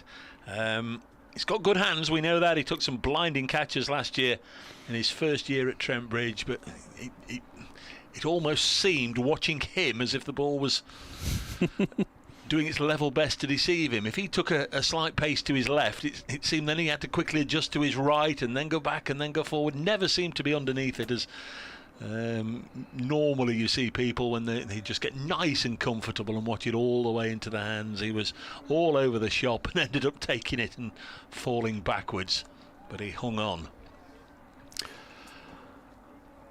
Well, does that put the cat among the pigeons? 74 to win, 7 wickets in hand. Now just remind me on the regulations, because Labuschagne's on at the non-strikers end. Here is Pattinson to come in and bowl to Kieran Carlson. No, he's tickled it fine for 4. Oh dear, that's a disappointing follow-up ball to the wicket. It was almost a gift from the Easter Bunny. Drifted down the leg side, tickled away for 4. It's not yet come in that the new batsman has to go to the end, is it, for a catch? I don't think that officially comes into the regulations until the end of the year. So if that's the case, why didn't they cross? I think it has come in. It has come in. There we go. Yeah, we saw one last week in the Glamorgan-Durham game. There we go. There's a number of regulations that don't come in until October, isn't there, into the game. This one is pushed back to James Pattinson. I can't tell you how disappointed he'll have been with the ball after the wicket. It was just very much help yourself to get off the mark boundary for Kieran Carlson. Graham Smith informs us that a Wales national county side that looks like a Glamorgan second 11 has lost a first T20 to Bedfordshire by 1 run. Former Glamorgan batsman James Kettleborough playing for Bedfordshire these days. Mark Maud Lang says, I'm now able to do the post-lunch washing up with renewed vigour. Come on, Notts. Thanks, Mark. Hope you had a good lunch. Next ball is off a thickish outside edge by Kieran Carlson. It's run down to Brett Hutton, and there's just 1 to be taken. Carlson, same number on the board as on his shirt, 5. Labuschagne has 25. We're in the 31st over. They're playing at Bangor Cricket Club, our Wales national county. Northern Ireland. North West Wales. There is a Bangor, isn't there, in Northern Ireland as well, yeah. Labuschagne on strike. James Pattinson with his 2nd wicket of the match. Bowls again, and Labuschagne blocks this one. The scores in that game: Wales won 3-2 for 8, chasing Bedfordshire's 1-3-3 for 9. Lucas Carey of the Glamorgan staff almost won it with 24 off 9 balls, but was caught going for a winning hit by the sound of it. Miss Q Mags says the ball was coming straight out of the sun. I'm not... Well... Oh, James Pattinson's run through the crease here without releasing it. I don't think he was ready. I'm not sure where the sun is. Are you? Up in the sky? Well, yeah, all right, yeah. Sorry. And I would suggest round about 93 million miles away, but we've got the overhang here from the floor above, and the TV gantry from the floor above sort of sticking out here. And yeah, if you look at the shadows, yeah, perhaps he was looking in the sun. He took it anyway, that's all that matters. Try again for James Pattinson. Final ball of this over, and again it's short to Labuschagne this time. Pulls it down to Patterson, but it was a nice controlled shot this time and a single taken. Labuschagne will go to 26, 98 for 3 here on BBC Sport Online, BBC Wales, BBC Radio Nottingham, with Chris Guest who'll be back with us before too long, Dave Bracegirdle and Nick Webb. Yeah, just looking at the details of that Wales innings in the T20, first official T20 of the season. Connor Brown, formerly of the Glamorgan staff, top scored with 44. Lorenzo Machado, 27. Lucas Carey, 24 off 9. Wasn't quite enough to beat Bedfordshire. Let's see who got wickets for Wales. Richard Edwards, 4 for 17. Useful tall pace bowler, I believe from Port Talbot, though don't hang me if that's wrong. Prem Sisodia, the Glamorgan spinner, took 2 for 17, opening the bowling. He's quite likely to do so for Glamorgan in T20. Sam Pearce, who played a few games for Glamorgan last season, 2 for 24. Bowling change, Brett Hutton's back, replacing Liam Patterson-White, and Ben Bunny says that new law is now in the county championship. Dave, still don't know why they didn't run in case he dropped it. Yeah, good point. 98 for 3 as Hutton is in to bowl, driven by Labuschagne to mid-on. Something I've noticed here that I've not seen before, though. Tom Moore standing up to Brett Hutton, so he's obviously not looking to bustle the ball through at full speed here. Or Labuschagne's batting outside his crease. Yes, he does like to do that. In fact, he's been warned by umpires for batting too far outside his crease, and when he first arrived, he had a rather heated discussion with one official over that. Hutton is in to bowl to Labuschagne, drives to mid-on, no run. And that the umpire said he was damaging the playing surface, and Labuschagne was of the opinion that he could bat where he felt like it, but he was informed that he couldn't. Get off my land. So, as to watch his rear foot on this occasion. 98 for 3. As Hutton into Labuschagne, who mistimes a drive, and again it runs up to Patterson at mid-on, inventing a new or flashback Notts player. Yeah. There's no Peterson currently on the staff as far as I'm aware. One next. Oh, I've just thought there's one at Durham, isn't there? There's Keegan Peterson who's just joined Durham. Yes, yeah, you'll have a Peterson to go with your Pattersons next week.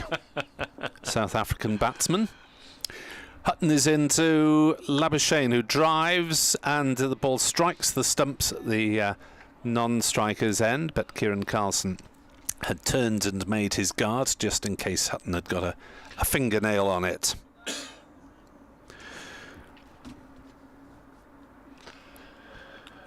If Labuschagne is there, then we're confident, says at the end, says the boys at the Glammy podcast. But yeah, I think that's fairly self-evident one.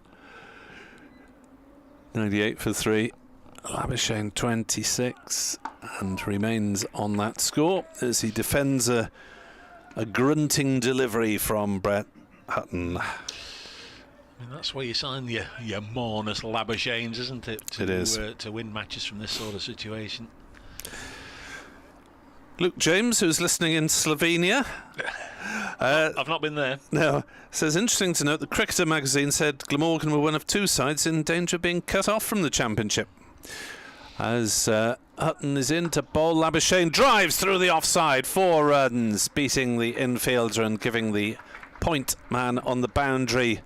No chance. That is the Glamorgan 100 up, 102 for 3. Labuschagne is on 30 not out. Well, I am sorry, but I always say as a way of winding up my good chum Martin Emerson of BBC Newcastle that if they are going to cull it down to 16, that it should be last in, first out. So that would be Durham and Glamorgan.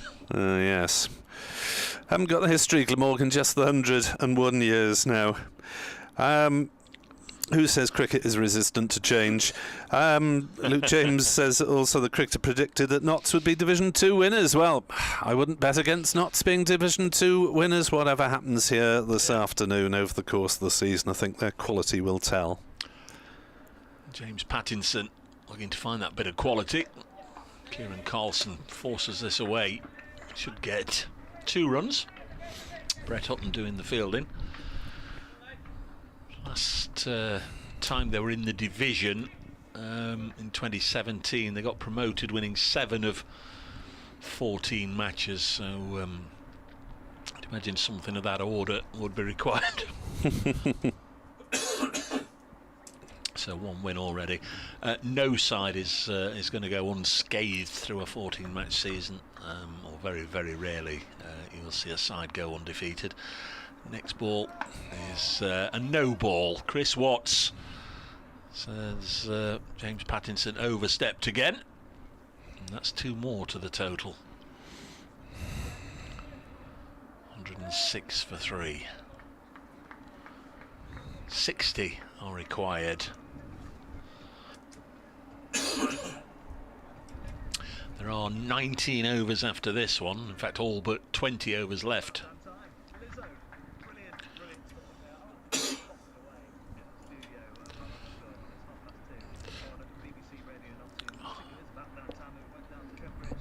Update for Radio Nottingham.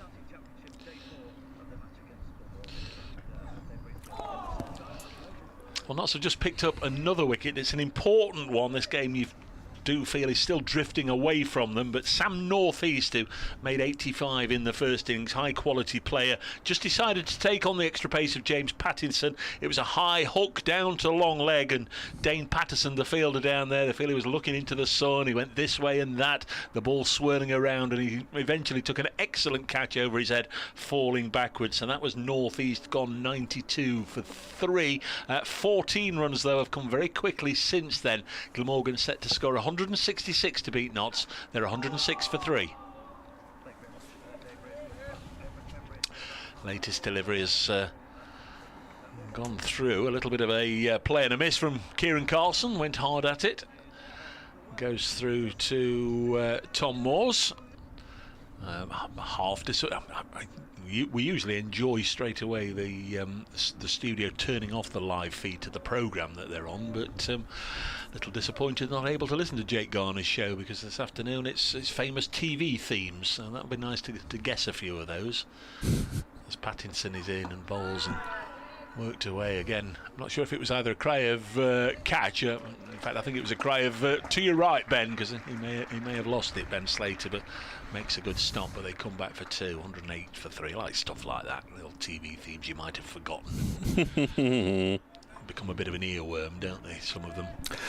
I'm absolutely hopeless on that. I'd need my better half's assistant. She's much better on that sort of triv.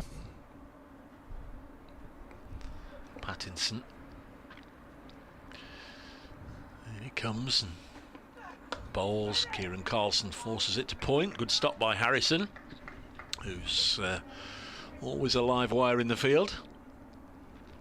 58 more needed. It's starting to become very real for Glamorgan now. That looks eminently achievable.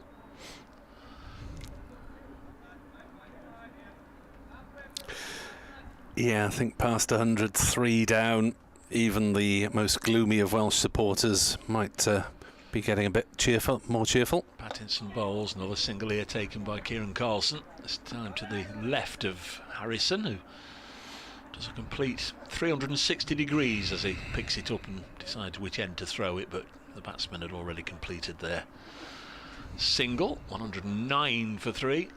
Carlson has 10. Labuschagne has 3 times that many. He's on 30, 109 for 3. Oh, it's the hope that gets you. Glamorgan, 4th day of the first game, were able to hold out reasonably comfortably for a draw, but now they are, hesitate to say, but on the face of it, heading for victory against Nottinghamshire, the title favourites, in what on paper looks Glamorgan's most difficult game of the season. But as last season, they've risen to the challenge against some of the more difficult opponents, and haven't quite managed it against some of the, not denigrating anyone, but less difficult on paper. All difficult in the flesh. 109 for 3 as Hutton is in and bowls, and Carlson flicks it on the leg side, fielded at mid-wicket. There's no run. 57 to win. Chris Guest is back with us.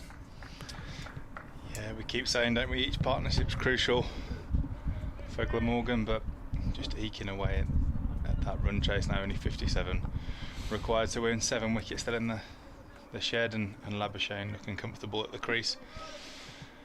You'd say that Glamorgan look like they should stroll home at some stage in the next couple of hours. Hutton bowls, full length delivery. Carlson sends it back past the bowler, fielded by Patterson at mid-on. No run. Kieran Carlson out for 22 in the first innings, having been dropped on naught. He did get a half century on the first game against Durham in the second innings, as Glamorgan looked to block out the final day, and did so successfully.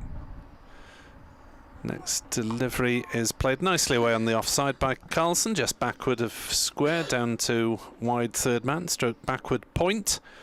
They'll take a comfortable single, and Patterson is doing some slightly obscene warming up exercises at mid-on.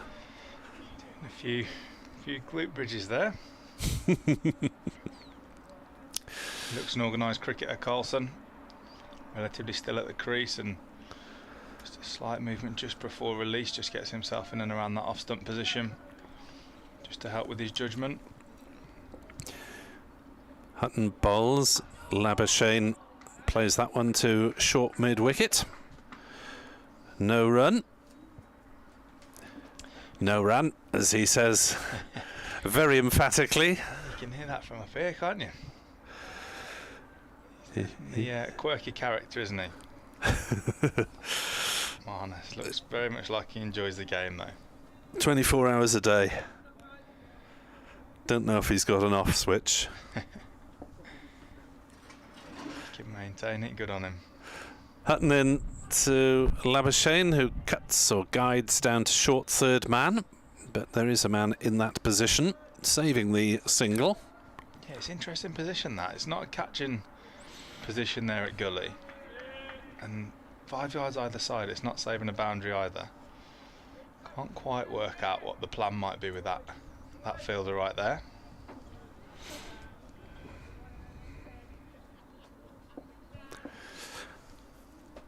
In comes Hutton again, charging in. Bowls, and forward comes Labuschagne. Defending to Clark at short mid-wicket, 110 for 3.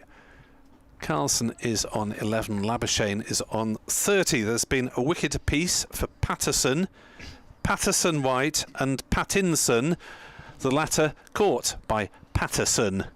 So the Notts attack is heavily Patto dependent at the moment.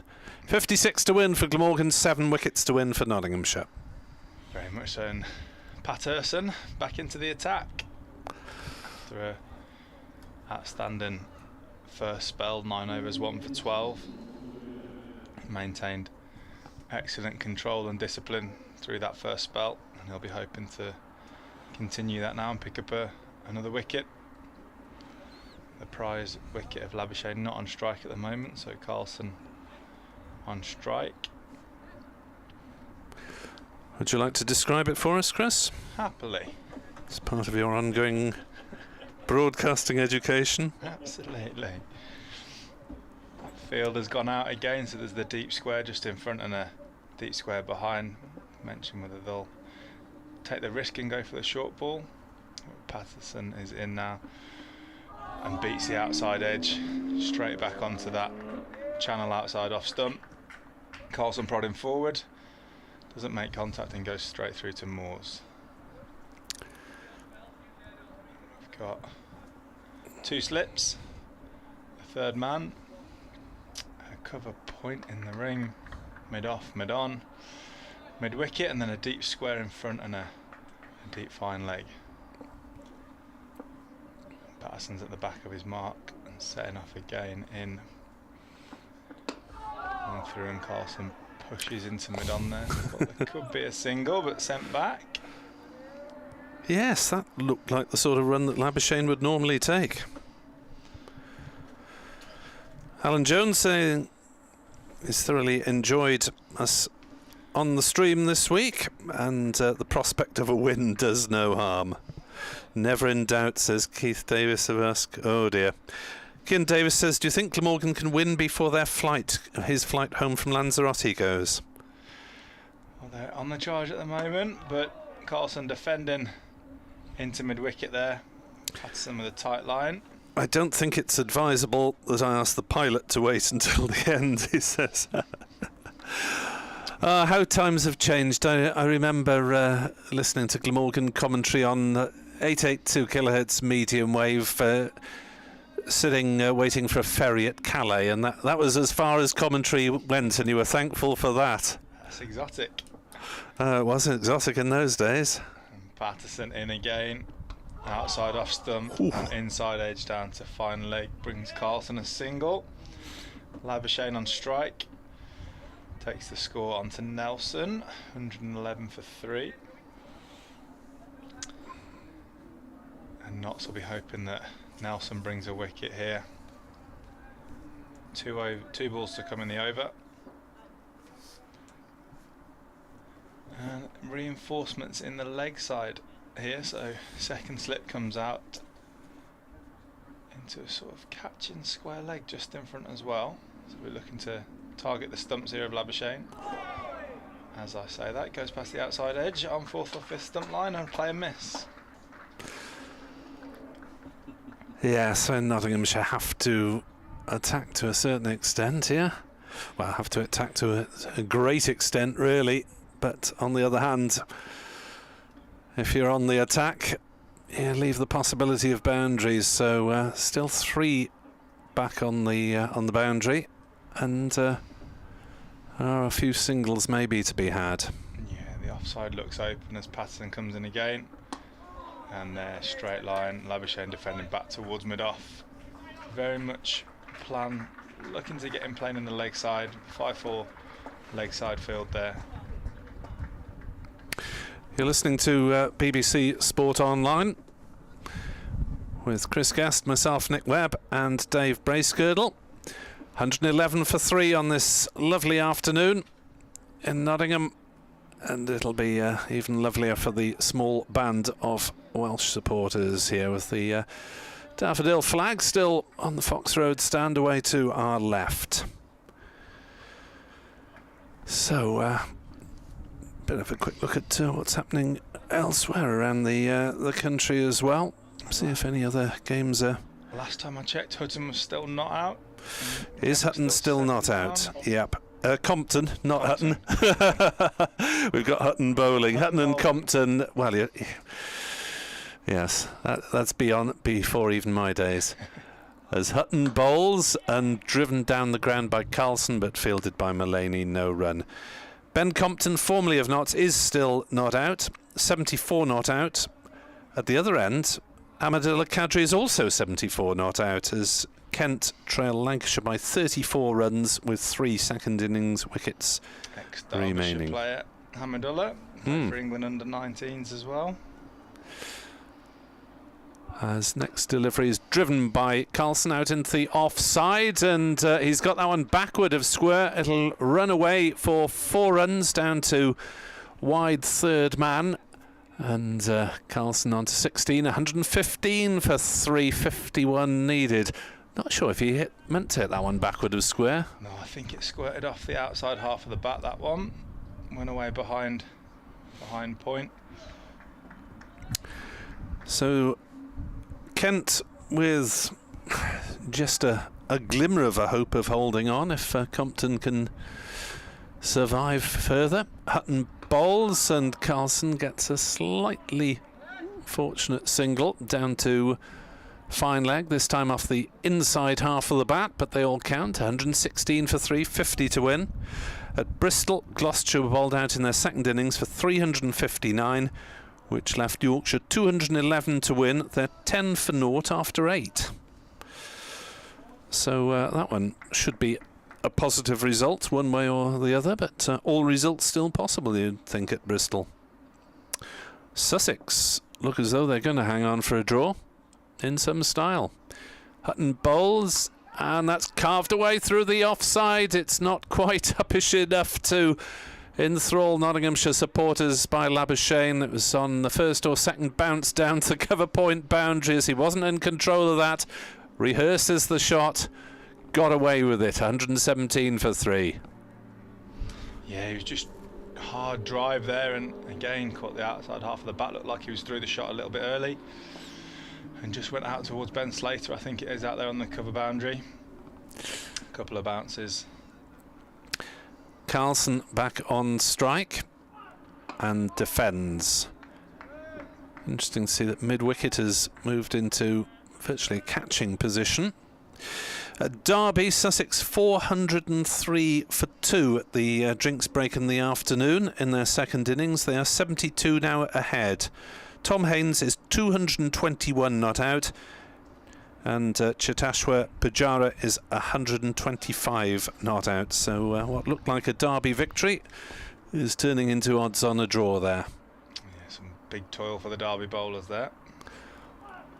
As there's an attempted force by Carlson on the offside, but misses through to Moores standing up. 117 for 3 at the end of the over, with 49 more required to win. Score that we haven't given you as yet. Maybe heading for a draw at Chester Street. Leicestershire 108 for 2 in their second innings, needing a further 287 runs to win. That seems unlikely. And maybe Durham outsiders to get 8 wickets to win as well.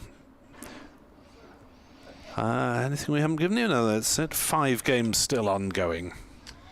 It's a stick or twist stage here for Notts. I think they've got to really target picking these wickets up. As Patterson's in. Labuschagne driving on the up there, but excellently threaded through the offside. Heavy packed offside field, leg side field rather. Lots of gaps on the offside, and he finds the gap there between extra cover mid-off for a boundary. Now I know Labuschagne's used to dealing in bigger scores than 30s, but first few innings last season in the Championship at 11, 12, 10, 0 and 11, so hopefully for Welsh followers he's hit the ground running a bit more than last season. He looks in control out there at the minute. Notts obviously going with a different plan to him to try and get him out as Patterson's in again and past the outside edge.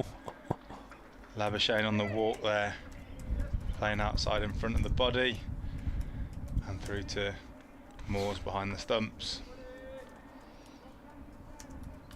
Yeah, strong leg side field here. Be looking to make Marnus do something different. If they need to break this partnership, they really need to not worry about runs at this stage. Find a way to pick up these wickets. As Patterson comes in again.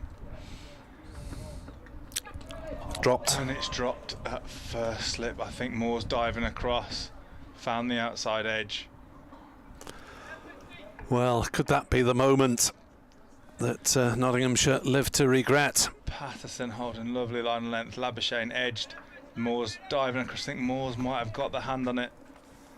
And it goes down.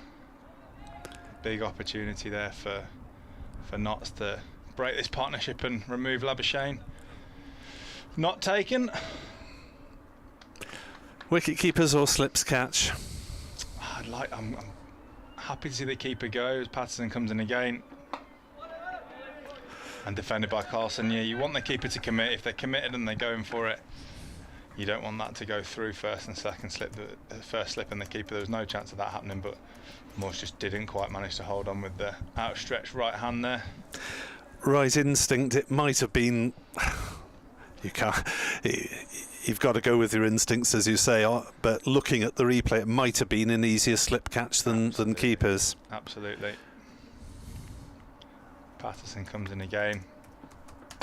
And Carlson on the drive, squirts away past the cover point, running over the square, and picks up enough on the ball there to make it to the boundary for another boundary in the over. 9 runs off the over so far, and Glamorgan move on to 1-2-6 for 3. 40 more required. As Patterson's nearing the end of his 11th over, with 1 ball to come. Yeah, a few dejected fielders it seems out there, lots of hands on hips at the moment. That chance going begging might be the final nail in the coffin there for the Notts fielders and their enthusiasm for the win, as Patterson comes in again and once again goes past the outside edge. Carlson just hanging his bat out there on 5th stump sort of line. At least from Stephen Mullaney's point of view, he doesn't have to worry about the over rate. Now that's gone to naught. Pleased to see Glamorgan on +2 for the game. It's a shame that you can't carry these over rates over, isn't it? And start the next game on +2 and have a bit of latitude. Give yourself a bit of leeway, yeah. So if Glamorgan do get home, they'll take 23 points, nearly the maximum from this game, having picked up 3 with the ball, 4 with the bat, and 16 for victory. Hope we're not counting chickens prematurely.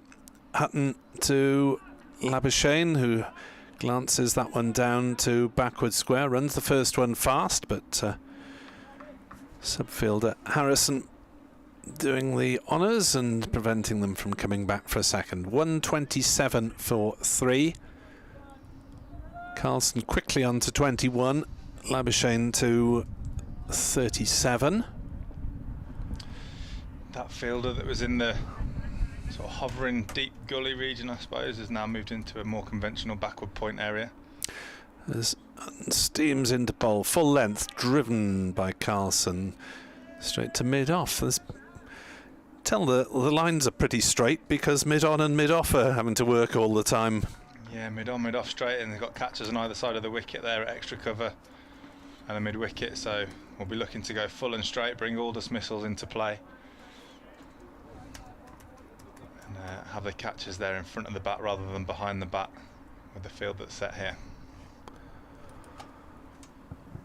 So here's Hutton again to Carlson on off stump, forced straight to point, no run.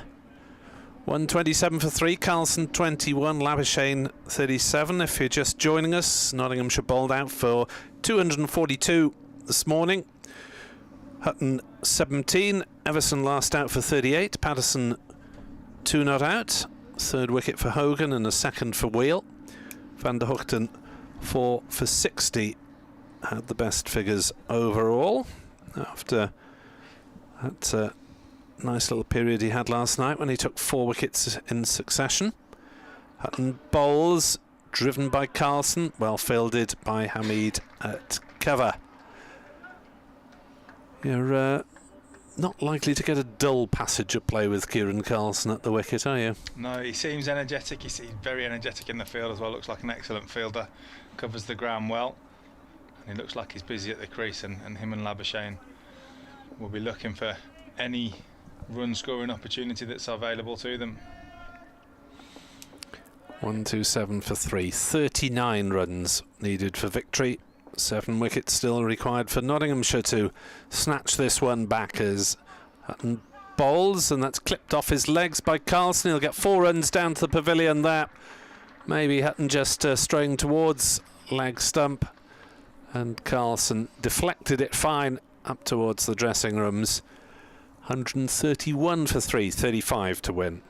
Yeah, that's the risk you take with the plan that they're going with here of full and straight and catches in front of the bat. When you just stray slightly, just got a little bit too tight, and Carlson worked that down past the fine leg.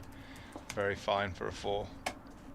But as we said before, Notts have got to hit that gamble, and they've got to risk conceding runs to take wickets, and they're trying to bring all dismissals in play. Hutton to Carlson, drive straight to backward point, no run. A jabbing drive there from Carlson.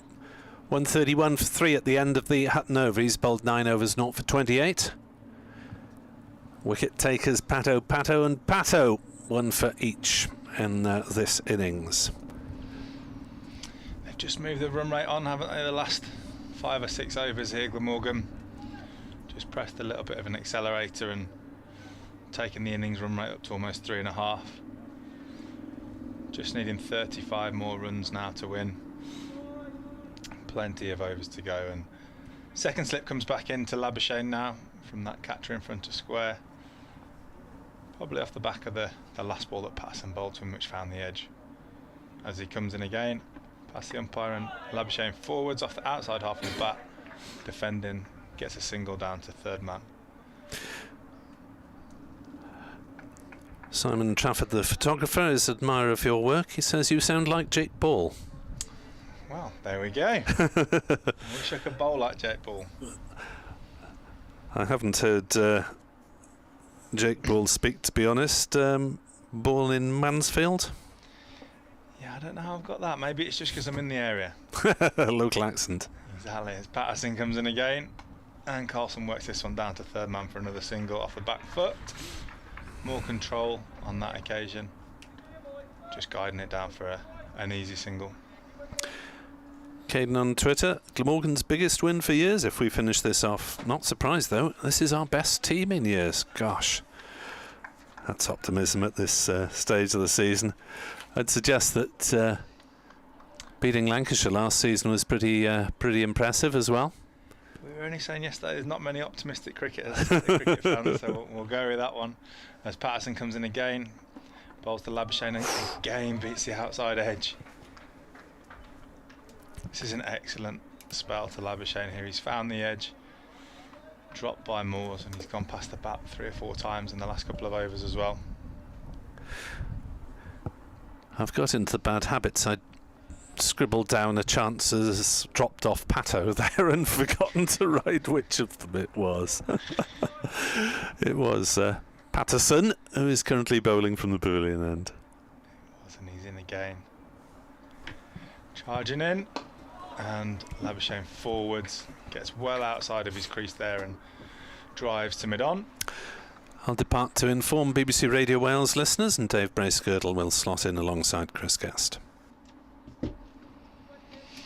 Yeah, so only 33 more required now for Glamorgan. Patterson's toiled away into his 12th over. 1 for 24 so far. Pick of the Notts bowlers on show today.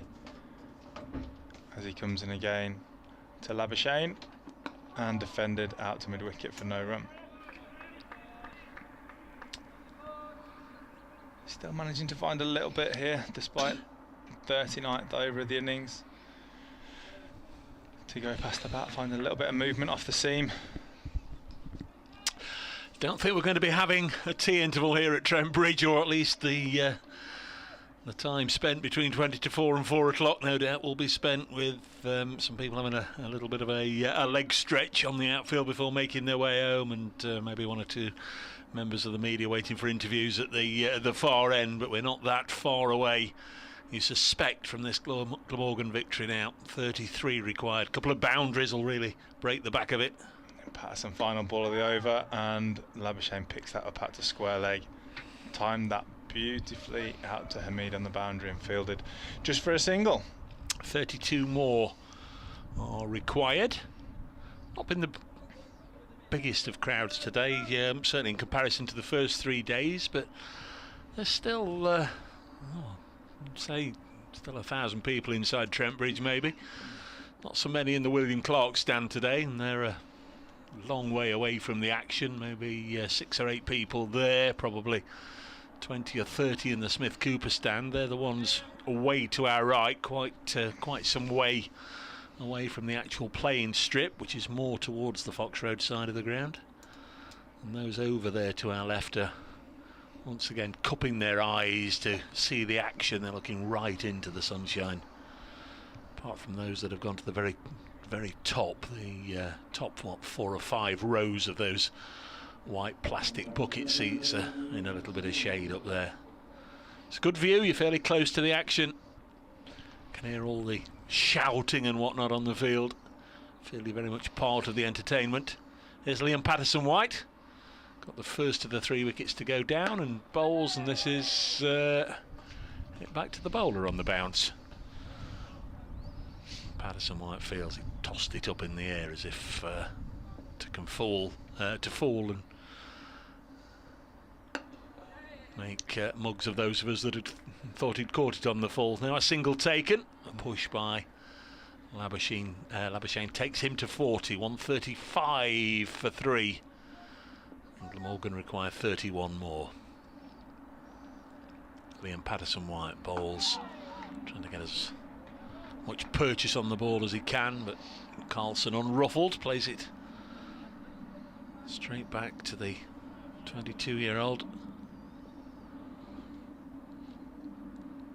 Richard Illingworth is the umpire at this end. Bowls, and this one's hit down the ground for 4.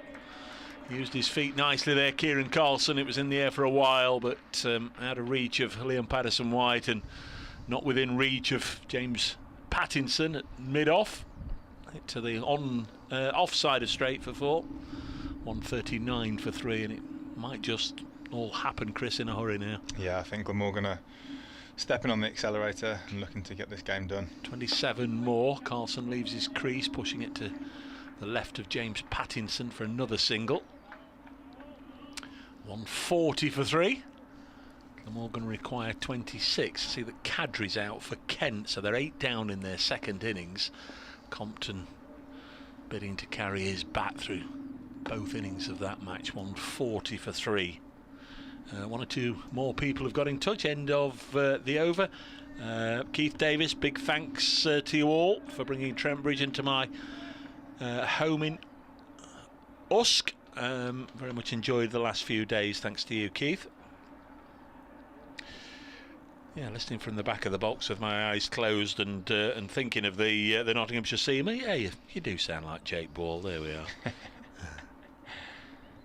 Like I said, if I could bowl like him, I'd be a happy bloke. Outstanding skill, especially in white ball cricket, Jake Ball. Ben Compton watches 81 not out at the moment, but as I say, they are 8 down, so if he wants to carry his bat with a century in each innings, which must be especially rare, he needs a few more runs. Patterson comes in again, starting a new over and defended out into the mid-wicket region. Yeah, it's certainly got the feeling in the last few overs that Glamorgan are thinking about getting this game wrapped up quickly, rather than worrying about whether they may or may not get there now. Assuming they do get over the line, they'll take 23 points. Looks like that will be enough to take them to the top of Division 2. Nottinghamshire will be thrust in the middle order somewhere. A win last week which got them 23 points and 6 bonus points from this one. Patterson charging in once again and defended by Carlson out to mid-off. No run. Don't think there'll be too long an inquest in the Nottinghamshire camp. They did have moments in this game where they seemed as if they were going to seize the initiative but didn't. I don't think it's something, as I say, they'll overly be concerned about. Sometimes your lower order does push on and the old tail does wag. On this occasion it didn't in the first innings. As Patterson comes in again and another defensive shot straight back to the bowler from Carlson. No run again. 140 for 3. Been a good game of cricket, it really has. I mean, obviously the bulk of the people here are home supporters. They'll be a little disappointed. Notts have won 5 in a row here at Trent Bridge, but that sequence about to end in probably the next 20 minutes. Good afternoon, it's just gone 3 o'clock on Easter Sunday. Let's head over to Trent Bridge. Notts are in action in the County Championship, day 4 of their match against Glamorgan in the sunshine. Of course, a beautiful day for cricket, isn't it, Dave Bridge?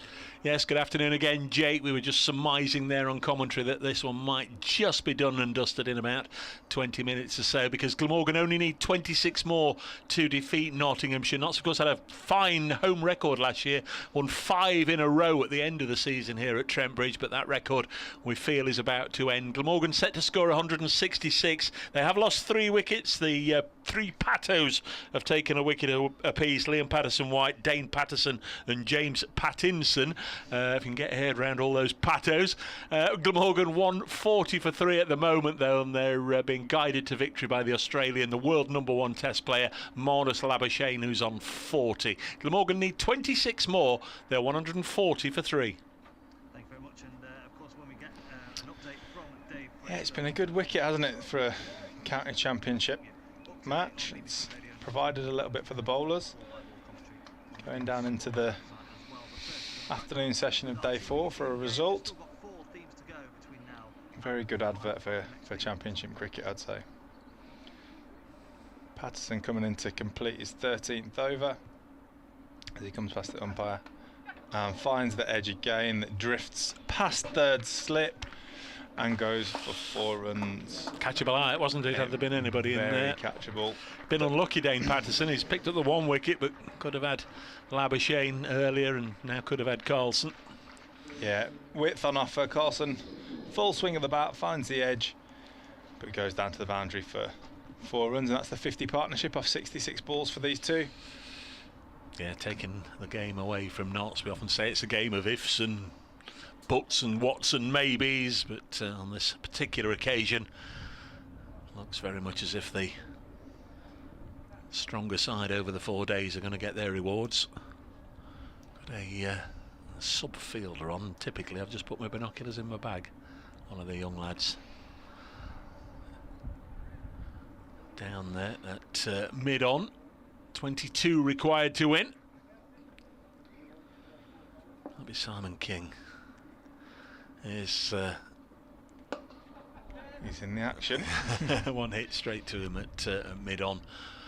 1 more to Labuschagne. Goes to 41. 145 for 3 here on BBC Radio Nottingham, BBC Wales, BBC Sport Online. Thanks to everybody that's taken the trouble to get in touch, and especially thanks to everybody who's either tuned in and listened or watched the live stream and shared this contest with us. This next one's pushed back to Liam Patterson-White. The match is coming thick and fast, with Nottinghamshire up at Durham on Thursday. Glamorgan at home to Middlesex. Is Liam Patterson-White bowling, and this one's played to mid-on. 21 required. We'll bring Nick Webb in just a moment, in the time-honoured tradition of seeing the winning skipper call the side home. This is pushed back to Liam Patterson-White. Bore a miraculous turn of events, and Notts pick up 7 for spit in the next quarter of an hour. It seems as if that's the way it's going. 2 balls left in this over. Carlson has 35, Labuschagne 41, and that 50 partnership come up in good time. Another push and run to mid-on, and there's 1 run. Labuschagne had to just put the afterburners on to get in there. There's 1 ball left in the over, Chris. Maybe it won't be time to get you back on air again. Very much enjoyed your company. Hope we can do it again in the matches to come. And like I say, hope you've very much enjoyed your couple of days up here with us in the box. You're seeing a different side of things as this is forced into the offside for a single. 146 for 3. Glamorgan need exactly 20. Good luck to you for the rest of the summer, and good luck to the Loughborough women's team. Please give them our best wishes, and you know, genuinely we hope to be back working with you again before too long. Definitely. Thank you very much, Dave, and thank you to yourself as well, Nick. I've thoroughly enjoyed it, and if anybody is at the game, the double header for Lightning And Notts game, it'd be great to see as many people supporting the Lightning side on that day as well. It'd be fantastic, but thanks again.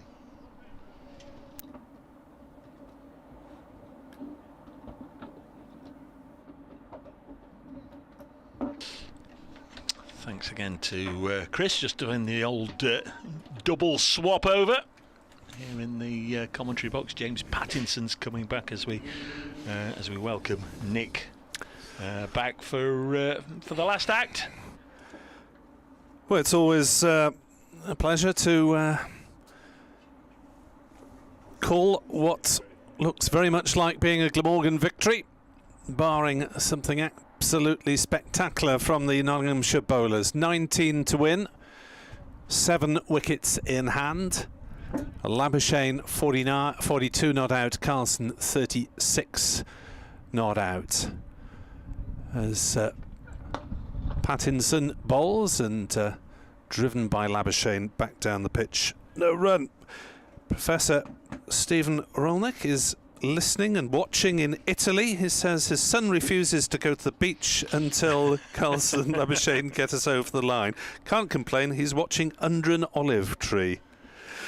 Thank you to Richie Muck and to Keith Davis for your kind comments, but it has been an absorbing game to watch as Pattinson bowls and beats Labuschagne outside off stump. And even if Pattinson can't claw this one back for Glamorgan, I think he may enjoy getting his Australian rifle out before the end. Pattinson replacing Patterson at the pavilion end. Yeah, I was just saying to Chris, I mean, it's been a good game of cricket, hasn't it? And we haven't lost a single minute or a single over to the weather, playing in good conditions, good crowd, and very, very watchable cricket. Pattinson bowls and Labuschagne leaves outside off stump. No run. And I think credit has to go to the ground staff as well for producing this sort of track that has given at times the bowlers a little assistance, but it's been hard and true and quite bouncy. Maybe we haven't seen much from the spinners, but you wouldn't necessarily expect to at this stage of the season. Pattinson still steaming in, bowls to Labuschagne, who turns wristily on the leg side and will take a single to mid-wicket. 148 for 3, 18 to win. Labuschagne 43 not out.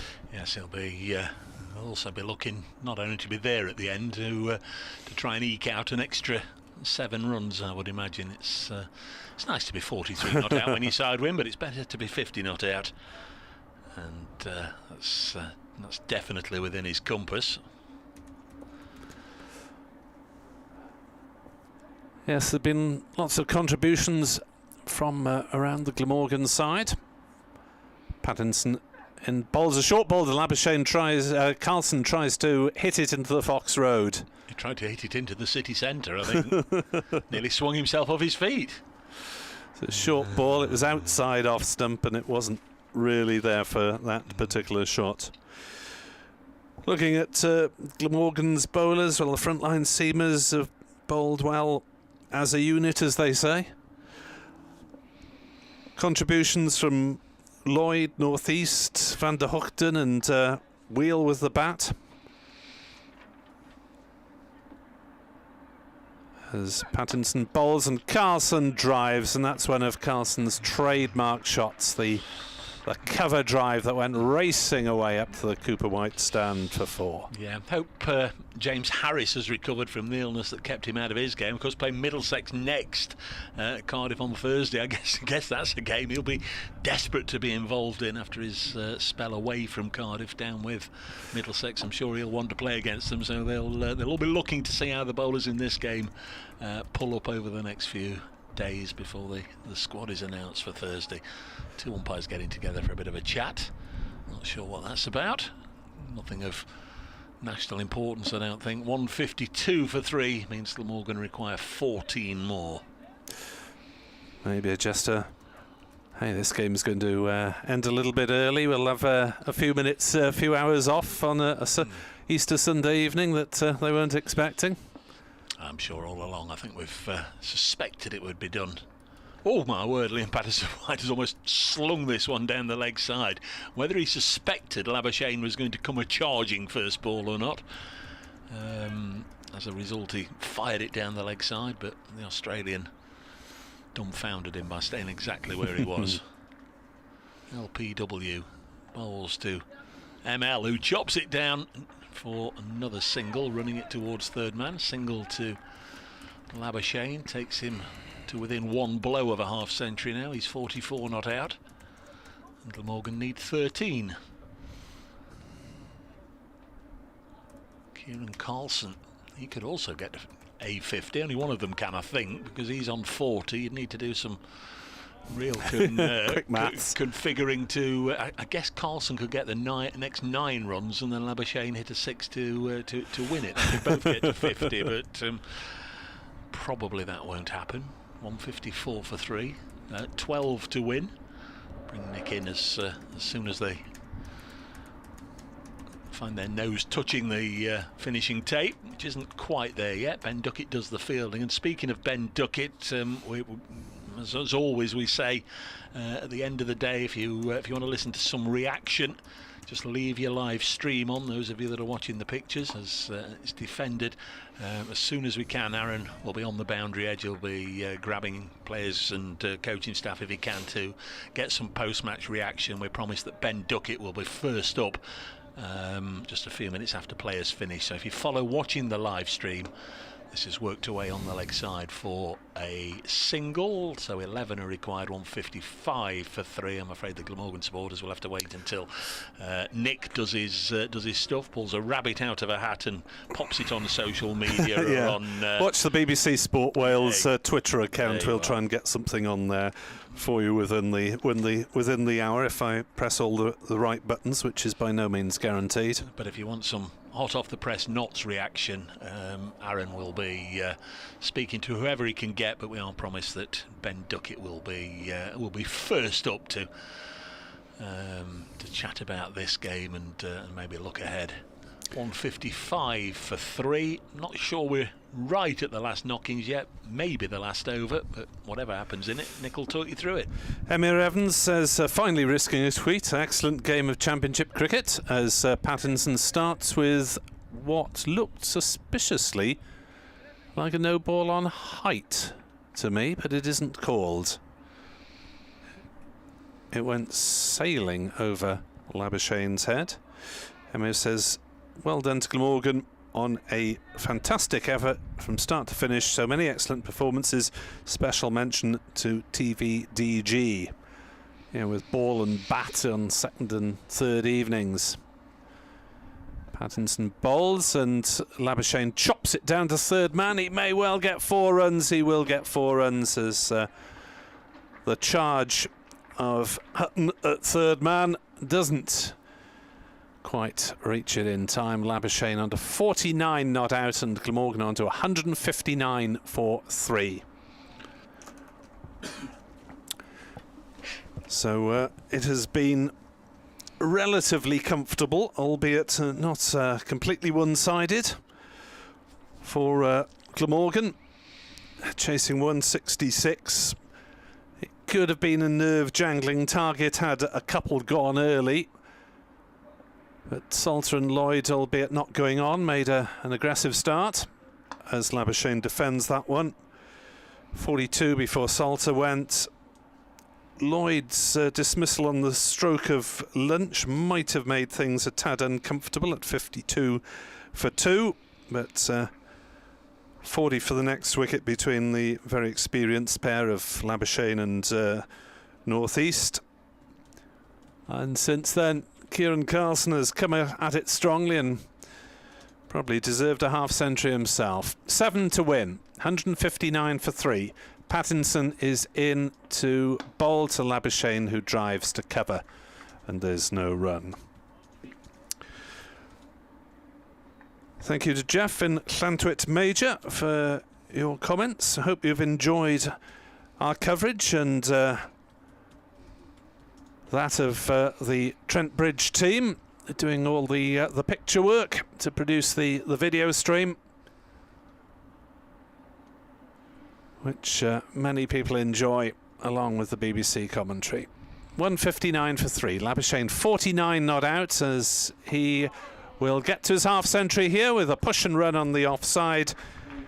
It's fielded by Harrison, but Labuschagne it is who lifts his bat to the crowd. His half century coming off 93 balls with 3 fours and a 6. Yes, he's done just what Glamorgan would have hoped he could have done. Just that steady hand on the tiller to see them over the line, which will only be a moment or two away, I suspect. Here comes Pattinson to bowl to Carlson. Short ball, he's hooked that one, and he's won it with a 6. Glamorgan get there in the grand style as Kieran Carlson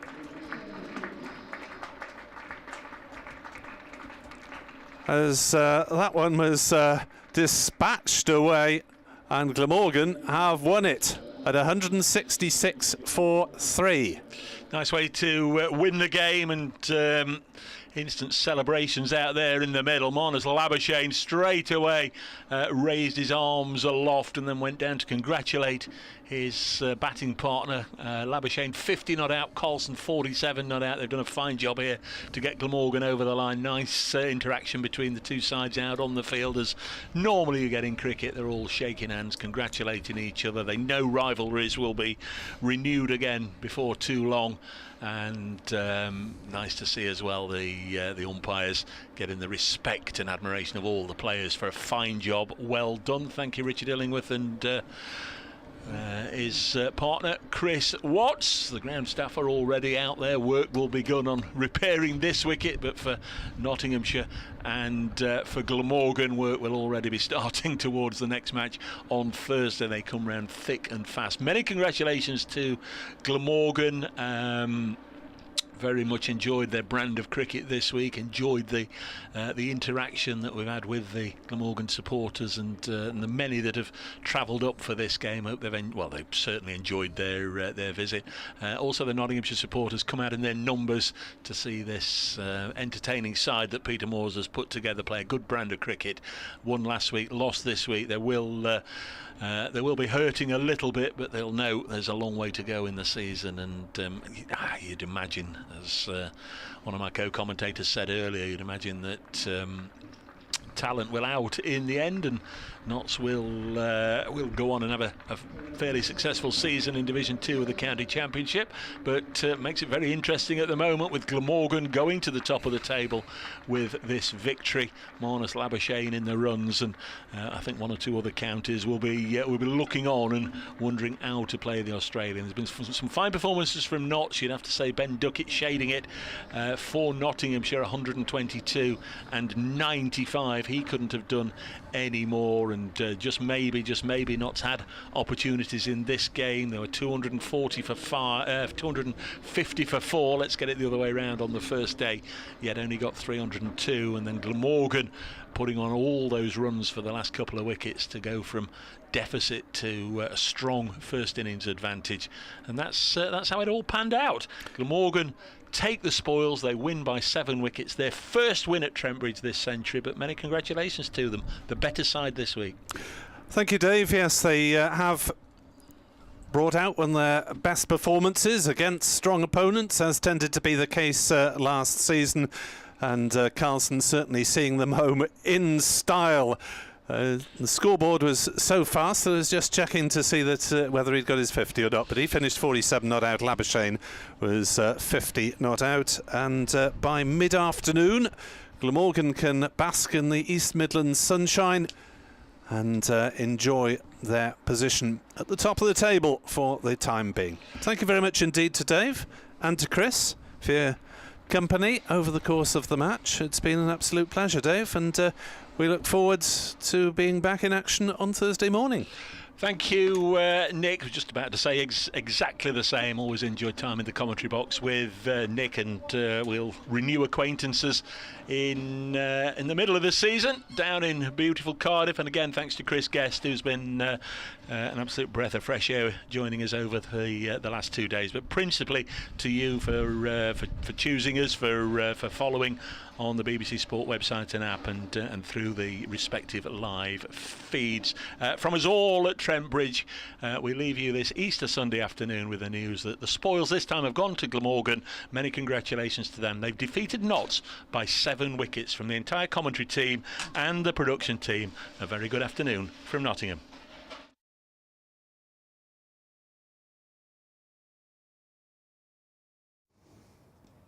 So just after 3:20 on day 4, it is Glamorgan that takes the victory. They were set a target of 166 runs and they win by 7 wickets. Ben Duckett is going to join me in a matter of seconds just to talk through the game here.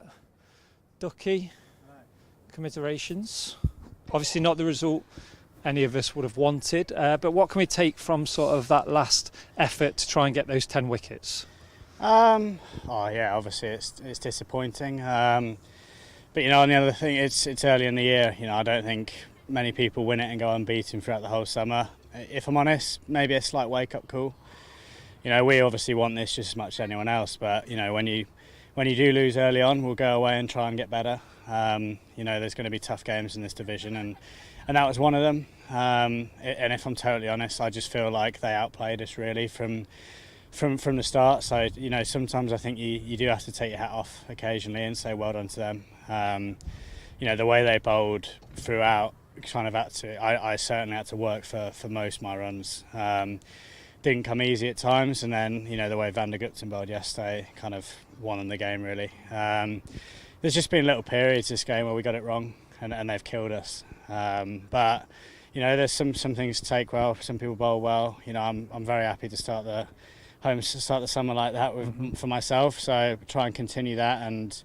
But the main thing is we've got so many games to go, and we'll be all right. There's never a nice time to lose, is there really? But as you say, if second game in the season, you say the words, wake up call, it's not a positive, is it? But there's things to take from this loss these last 4 days. Yeah, exactly. And as you say, early on in the season, so much time to come back from this, and there are positives we can take from it. But we go and play a good side again next week. I think we're pretty good. The mood's pretty good in the camp. It's cricket, and as I say, I just think we've been beaten this week, and they've outplayed us. I think the toss was also crucial. I think if we'd have won the toss and bowled on that first day, it could have been very different. I think to get 300 on that first day was pretty good. I think it was probably above par.